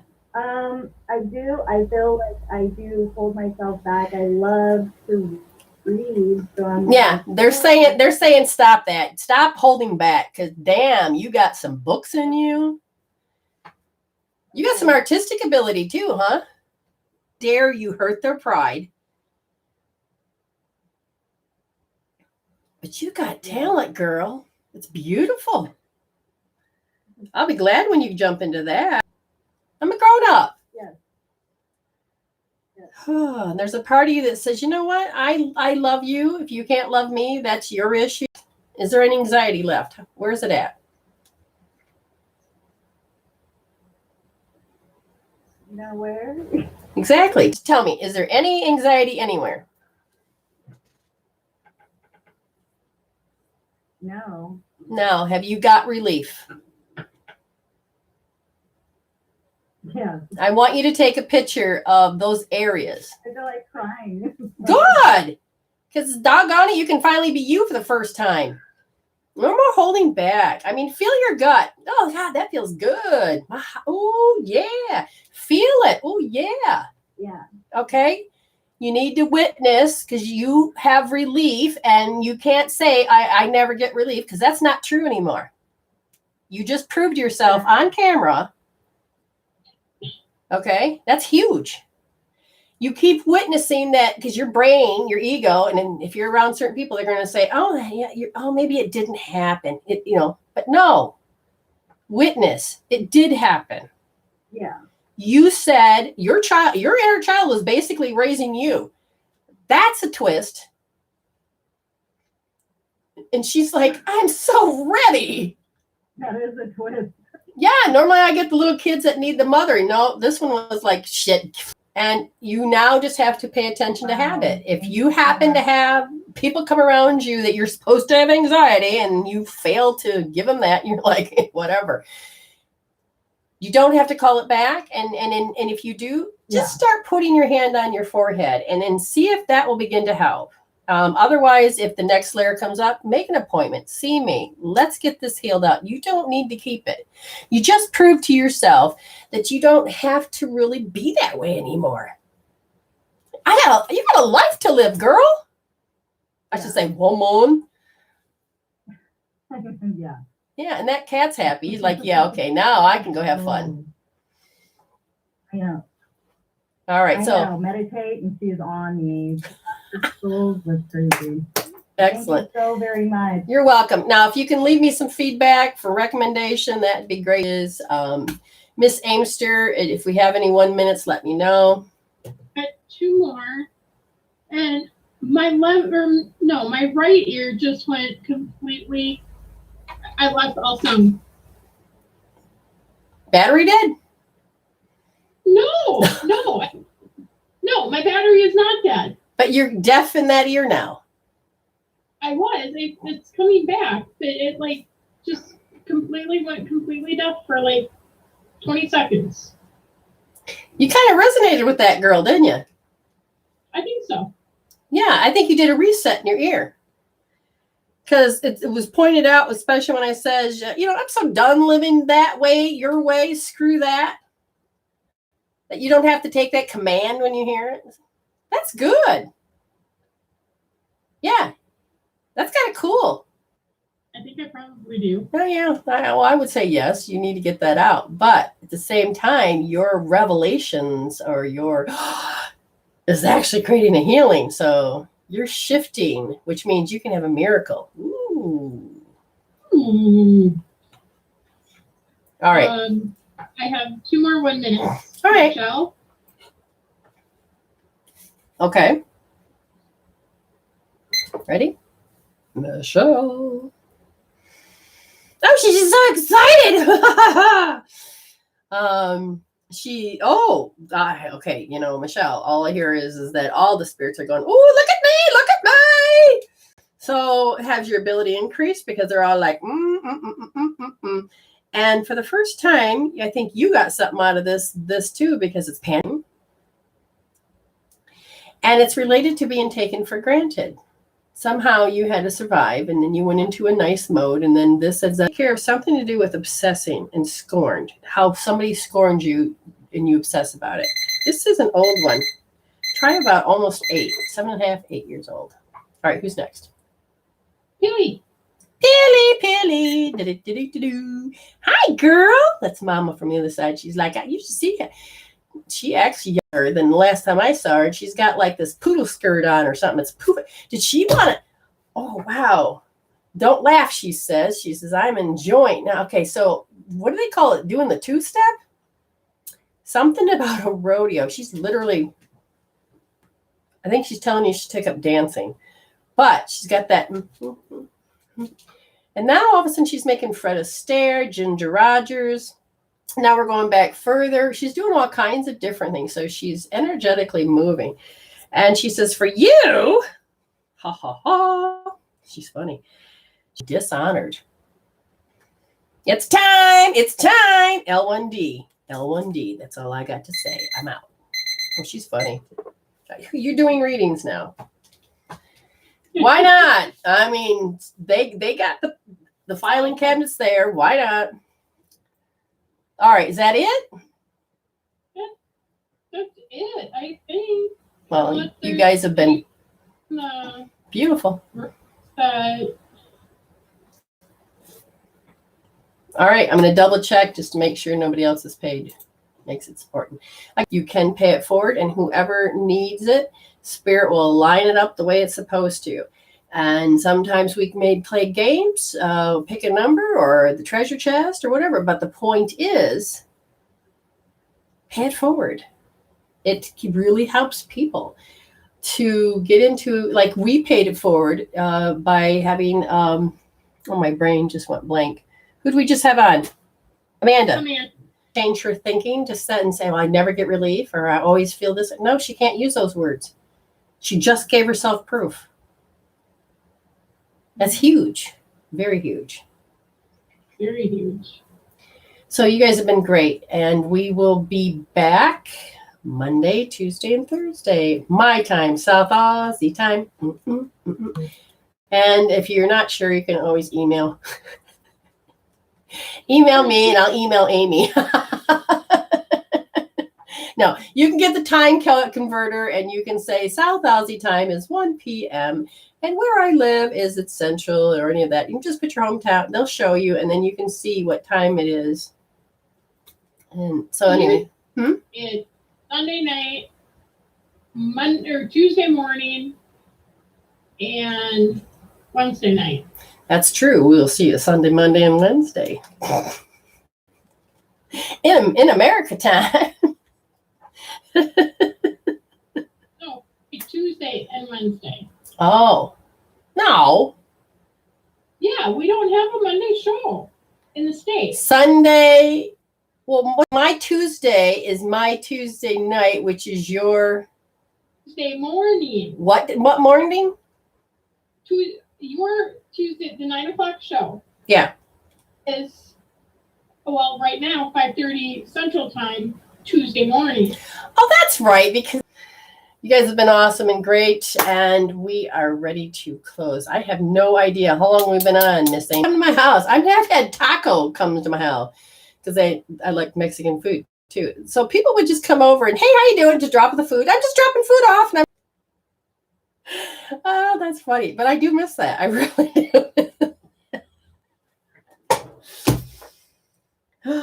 Yes. Okay. Really need to go. Cotton candy, yum. Where'd you get that? Cotton candy sounds good. Oh, I want to go to the fair and have corn dogs. Oh, you know, I read on one of my Facebook memes. What's I that? think it was yesterday. The largest candy store in Minnesota will be opening May 5th, I believe. Last time was not Blackjack Taffy. It was good. But no, if anybody knows what Blackjack Taffy is, and it's an old time. It's Yeah, the pink, gray, and black, or whatever it is. Huh? Pink, They white, don't gray. have that there. I'll Well, have Amazon for you. yeah, I'm open. I'm open to receive some Blackjack candy. My mailing address is. She sent me some candy. And I think you ate it in one sitting. I normally don't. It takes me a good month, but this was so good. And grape jelly. I've been deprived of some grape jelly. Welch's, Smuckers, whatever. That jar, I tried to make it last. But no, the comfort zone of when I was a kid was sometimes the grown-ups would eat all the peanut butter. Fine, I'll just take my jelly. And I would always hide the grape jelly. Y'all can have the other flavors. And I'd have grape toast. So you have no grape jelly left either? Well, that's gone a long time ago. I even say, ooh, yes. Yes, sometimes that inner child, I still want a corn dog. Now I'm stuck with this in my head. I haven't had a good hot dog in a long time either. Well, apparently. I don't think a hot dog, or I don't think they would. No, make it over. not that kind of edibles. Corn dog, a little bit of mustard. You know those big ass pretzels? When you put mustard on it? Okay, somebody else is hungry out there besides me. But then am I really hungry or am I just picking people up? I think you may be just picking people up. Oh, yeah, that usually will happen. I'll be so hungry and I'll go out there and then I'll walk right past the kitchen and sit down and forget to eat. And then I'll be sitting there going, what was I going to do? Oh, let's see. I'm trying to eat better and you people push my buttons.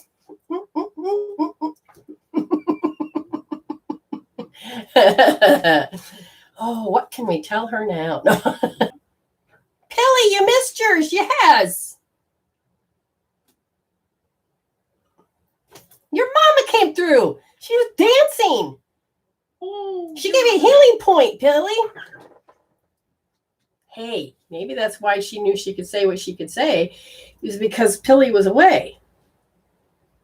Timestamp Billy about 2:40-ish. Yeah, 240. You're doing a habit, Miss Gordon. Oh, but the habit's coming about because you was petrified. And you become self-conscious. Notice those are symptoms now, very locked much in the brain, and it's causing you to have, and you have to convince yourself, doing false self-assuredness that nope, I'm good. Nope. But notice it's a behavior, okay? False self-assuredness, but your feeling is, I can't do petrifiedness. I don't want to feel that. So to heal the petrifiedness, you would do R3D. What was the second one I said? There was a second motion I said. Oh, well, they're throwing in panic. And then I'm going to become irrelevant. R2S. You need to heal that. You can do it. Huh? Just to pay for a read. Hold, let me pay to get a reading. Sure, I'll hang out. As a hanging. Okay, why is Kitten continuously trying to claw me? Okay, so what we have is a cat trying to claw his. Interestingly enough, your cat is picking up something of you that has to do with the first chakra of, oh my God, how am I supposed to live? And people manipulate me. So first of all, do people manipulate Kitten? I don't think so. I don't think so. Does Lily manipulate her? No. So she's picking you up. She's picking you up and you aspect, but yet you're like, I'm willing to break out of this comfort zone. So you must be getting closer. Yeah, Kitten says, I'm done. Why are you trying to hold me down? That's what you do to yourself. Mama. Oh, she's going to get mad. She doesn't get as mad as Lily does. She doesn't bite. She may. Okay, so guess who soon as Pilly, are you coming on this way, or am I doing it this way? This way or this way? You know, Amy and me, or are we doing it this way? We'll find out in just a moment, folks. Oh, Sharon. Sharon says her audio keeps cutting out. Well, just know I gave you a quick little read a few minutes ago. So that might be around 2:52, 2:53. Your timestamp. What do we want to talk about, Billy? Don't ask me what she said, except for to heal your heart. Something to L1D. But then again, I don't remember what she said. That's for later? Oh, you're here anyway. Oh, that's right. Mama was trying to do the healing for you, or for me, so I didn't have to do that. Yeah. Okay, so I'm assuming she wants it this way.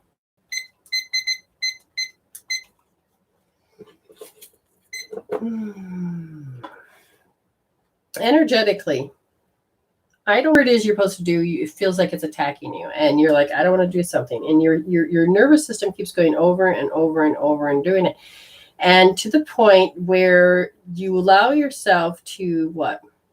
So you have a dark night of the soul. There is a particular herself. She makes herself behave. Do you have to do that? Do you have a lot of remorse? Do you have any remorse, Pilly? Because the energy, you're investing energy in remorse, and there's a part of you that keeps deserting yourself. When you need yourself the most, you desert yourself. And how you do that is you look around for acknowledgement of something that you've just done, But you don't realize that this is happening because they said what you're repeating is your 6-year-old self. Does this make sense?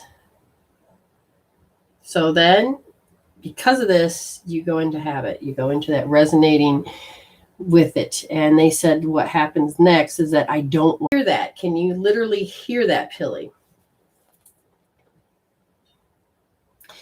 There, what? Where are you going, Mama? Your mom's like taking over. What do you want? No. Apparently she knows what page it's on. It's funny. This it? Nesting. Not nesting in the way you think. Her 10th chakra is affecting her 2nd. Oh, you're really digging in my files. She stores stuff deep down in the bone, and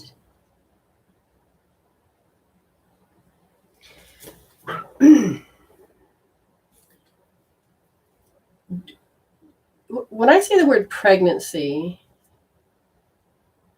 what is your thoughts? She said that the last time. I don't know what it is. Okay. She doesn't think she does things right. Good. But that's the 10th affecting the 2nd. Yes. But I'm going to say pregnancy one more time because she said you had a strategy of not wanting to be pregnant. Okay, so good. She's getting it. Not much confidence and all that. So let's look at this. There was a party you had a worst case scenario about the labor and how it was going to hurt.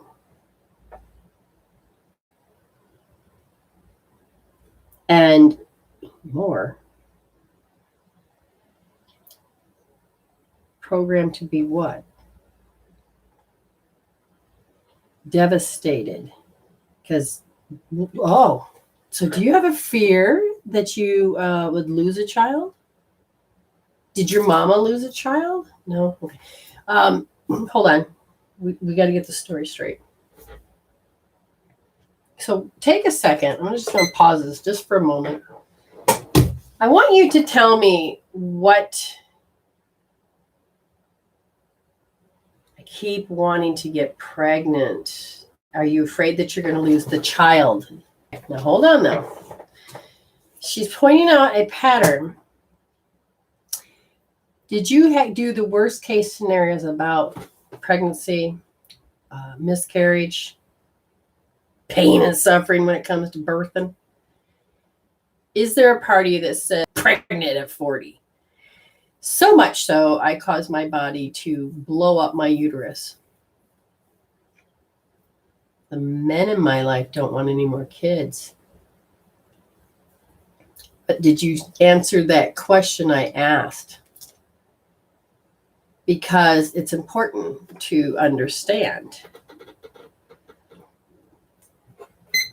And the reason why I say this is because it's the story and a belief. You have a belief that you've programmed yourself so deeply that it's caused so much grievance. And I'm going to ask, is it because the men don't want having more kids in their life? No. Something about your heart might get broken. So if you were to get pregnant, would the men leave and then your heart would be broken? Ooh, I think we're getting there. I'm not sure if I even lost a kid. Some people think I did at one time, but I don't think so. Let me look. Was that inside the womb? Was there a child?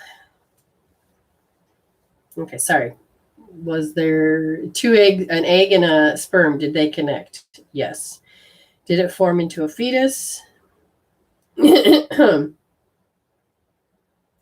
If you did, it was only what? Not very long. Something to do with great fear. Okay? And that there's a habit of the auto response inside of you that just feels under pressure to have to choose. No? To give them what they want out of sympathy. So it's called the right thing. So by what you want in life, you actually have to stop yourself because you want to do the right thing. You don't want to cross that line. You don't want to dishonor anybody. You would rather have your heart broken than get your heart broken again by someone. Which means I follow the rules. That's what I keep hearing. She'll get it. Oh, your mama said she's going to make you dream it. Sorry, I think that's funny. Okay, so we have Sharon next. There, can you hear me? Yes. I love your energy. Every time you come out, you're the cowardly lion. Seriously, you got this awesome energy, but you've been getting your courage more. That's good. I felt the shift just before you said that. Okay, what did I just do? Oh my God. It's so funny. I love it. I love that. Oh my God. All right. So what I would thought it was Nicole Kidman red hair color. No, it is, but you're learning. Remember, it's with me, it's all about working through and healing. So you just got this roar. Hear me roar. That song. Okay, yeah, you're learning. You are. Okay, what would you like me to look at, hon? Whatever's up with spirit today. What's up? I feel it. I don't know if somebody wants to talk to me or what. Well, somebody's admiring these unicorns you have. Really? Yes. And that someone's pointing out guilt. Guilt? Oh, yeah, I got to figure what this is. Ego. Hold on. Oh, so this is who are you? That's interesting. You don't believe you have a twin flame there, correct? Yeah. Well, the twin flame's right here. I am her twin flame. Action. So it's like you're deliberately taking certain action, but you're very self-conscious and coordinated with that. So it's like I can only show certain things here and there.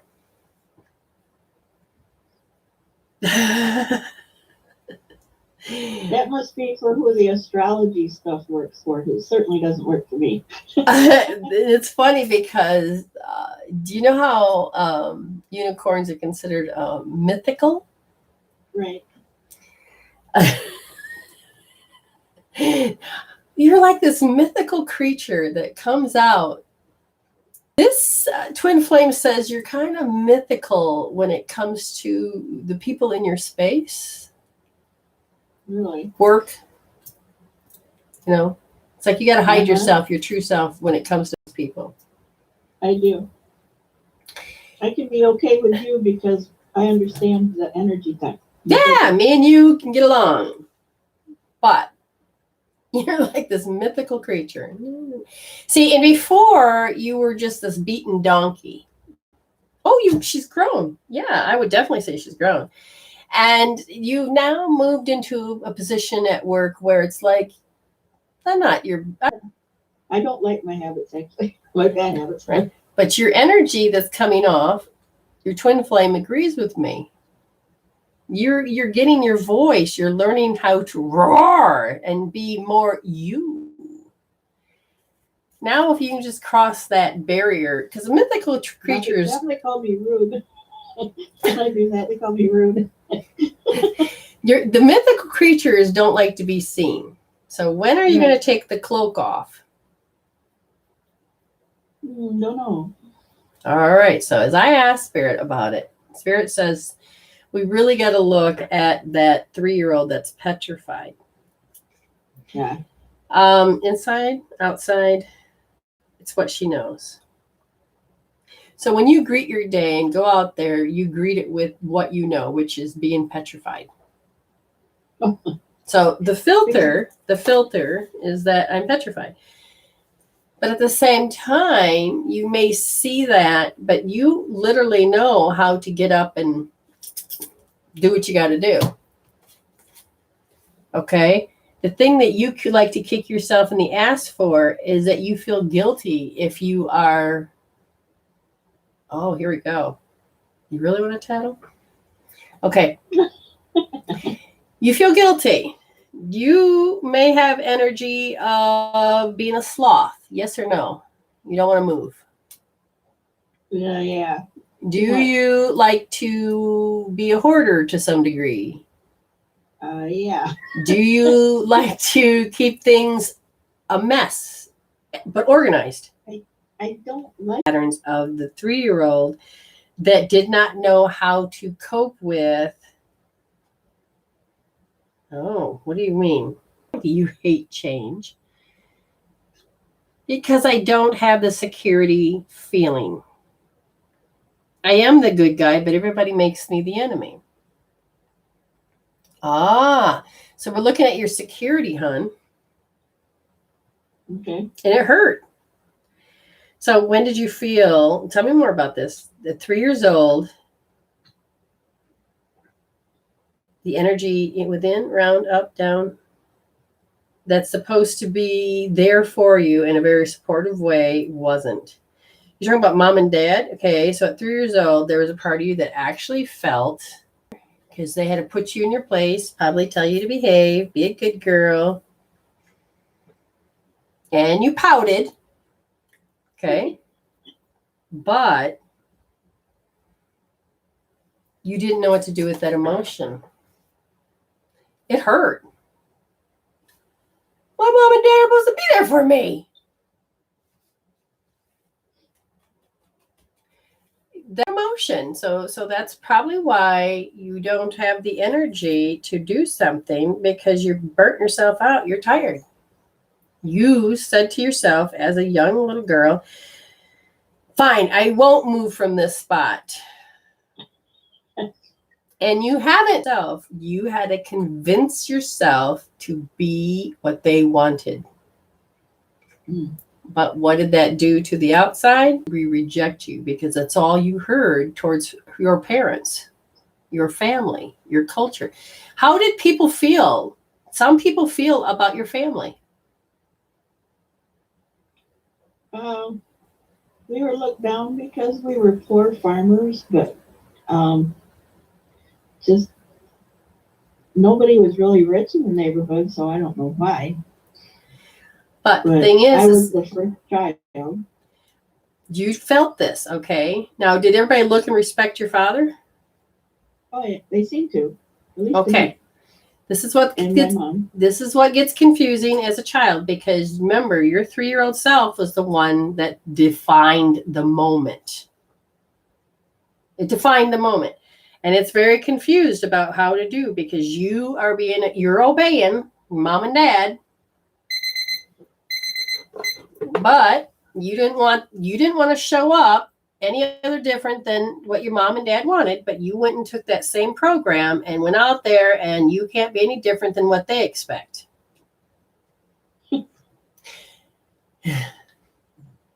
You're petrified. Because if they got to see the real you, they would punish you and put you on that back stoop like you got in trouble when you're a little girl. You gave them that power to some degree. Your eyes see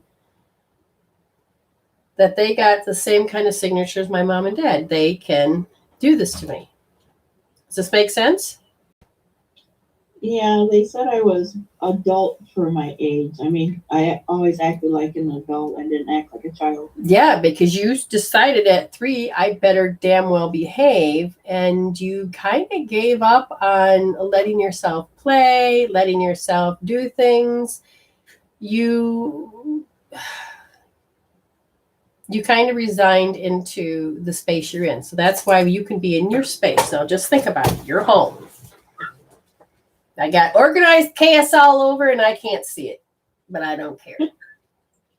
Yeah, for a while, yeah. Yeah, and then when you tune in, you're like, oh, yeah, and then you'll tune in, you're like, oh, I don't like this. So you're coming out of that 3-year-old state, but you know how little kids have dirty rooms? He was running around going, "Oh my God, who made the mess?" Me. Where do I find anything? I don't know where I put it. Exactly. So you're arguing with yourself. And then All the time. the sloth energy is because you're still stuck in timeout. Seriously. So when you go out, Figure it out. and you tried to be invisible so that you wouldn't get in trouble. So now you're taking your invisibility, you're going out. What's that? I still try to be invisible at work. Exactly. But you should.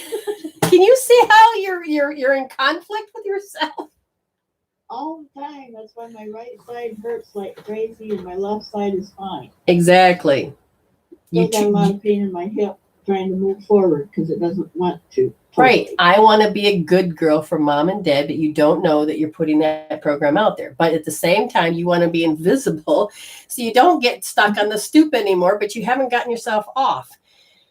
Because you're thinking, I still need to be invisible. So to heal that, because you're like, it's better to be an it than an I. And it's like, okay, so I want to be invisible. You need to hold L3D because you make yourself not only invisible, but you make yourself small. You're going to be looking at this. So L3D will probably come up a couple times, especially when you want to go to work. You'll get in that nice truck, you'll start driving and everything, and all of a sudden you'll shrink. You'd swear you were the little girl trying to look over the steering wheel. It's like people. Yes. Okay, so you're going to be doing L3D. You're going to be doing a lot of that. Right. Okay, and when I give you these things, you need to check in with me and to make sure, that doesn't, Right. yeah, and you can, and we can do soul coaching, which is just $2. So if you say, can you check this? And I say, yes, you're done. That's $2. Or, hey, you need to do this. I'll type of stuff out and then yes. So it's not that expensive to finish up and follow through so that when you do come and you pay for these, you could finish up and heal it and say, how am I doing? Or what but as long as you tell me the thing, like if it's L3D, say, how's my L3D? Or just put L3D. I'll know what that means because my daughter does it to me all the time. And I'm like, okay, I know what she's doing. Sometimes you may have to put the topic on there, but yeah, you've gotten to that stage where it's okay to do that. Good. Oh, good. Take the cloak off is what I heard. Take the cloak off. How do I do that? Well, you got to stop making yourself feel invisible. Oh, That's true. all right. Okay, thank you. You're welcome, honey. I love you. Bye-bye. Thank you. Bye. Thank you. That is real good. Okay, before we go, is there any can't read. Yes, Billy says, yeah, I don't want to get my heart broken again. Exactly. And you need to heal it out. Make an appointment.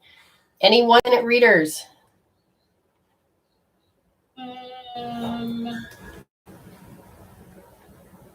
Vibe Huddy.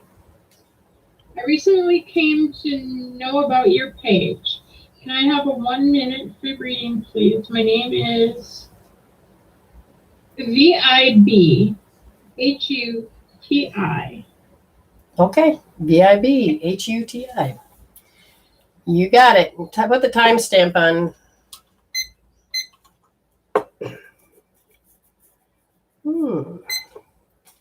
Continuously do because this involves another person. I feel like this other person has deeply shamed you to the point that this ends up becoming the relationship between you and this other person.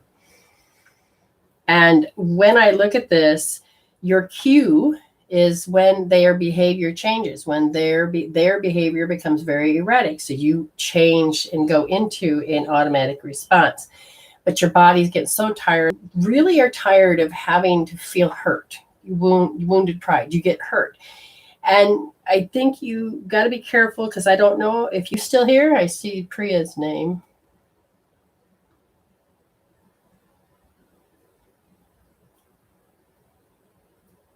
And we'll do Allison. And if Priya, if you're still here, I'll do one there. But Allison Rollins. Sympathy. How do you get out of that needs to be done, but somebody's using this? And you're kind of getting tired of it, if that makes any sense, which would make sense. That feels, get the measurement. Yes, thanks. Okay, yes, literally feel it because you've gotten to the point where you hit another stage where you feel timid. And there's a sense of anxiety. Now, interestingly enough, I'm feeling it right behind my rib cage, my right side, maybe where the gallbladder would be. And yeah, so it's okay. Tap that out if you want to heal it out. If not, make an appointment. But you have to let me remember what I said. Priya is gone. Just checking to see.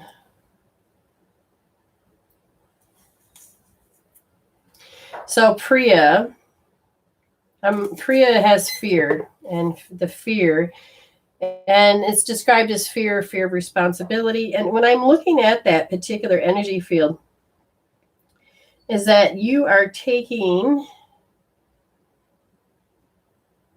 and being in a fanatical energy where it drives you mad. Okay? This is your 6-year-old self that's trying to get away from her uncle. But the bullion just keeps pushing her back into that. And she don't know what to do. So I would hold L1D. Study that, understand it, and then begin to heal it out, because your action keeps repeating. It keeps repeating to the point where it disrupts your sleeping. Amy, what's the timestamp? 321. 321. So that was 320. So we'll have to let her know what the timestamp is. It's no fun when you go through sexual abuse, mental abuse, physical abuse, emotional abuse, and they can scar you. They can have loops. It really can mess with your world. And then no matter how much you try to suppress it, become an adult, and you don't think of it anymore, your body needs you to heal the shit out, because it just will pop up. It'll be like shit hits the fan and pop goes the weasel. Dun-dun, dun-dun, pop goes your issue. And so it's important to heal. It really is. Very important. Okay, is that it? That'd be it on my end. All right, you guys have been great. And thank you very much for all those that have come on and have paid it forward. We appreciate all of your, thank you for wanting me. Thank you for wanting to heal. Thank you for wanting to wake up. What do we like to say, Amy? We need to feel it to heal it. Be blessed. That's right. Oh. Yeah, we'll get there. We'll be in sync with my time. Bye. And you guys are great, and I appreciate all of you for being here. I really, really do, YouTubers.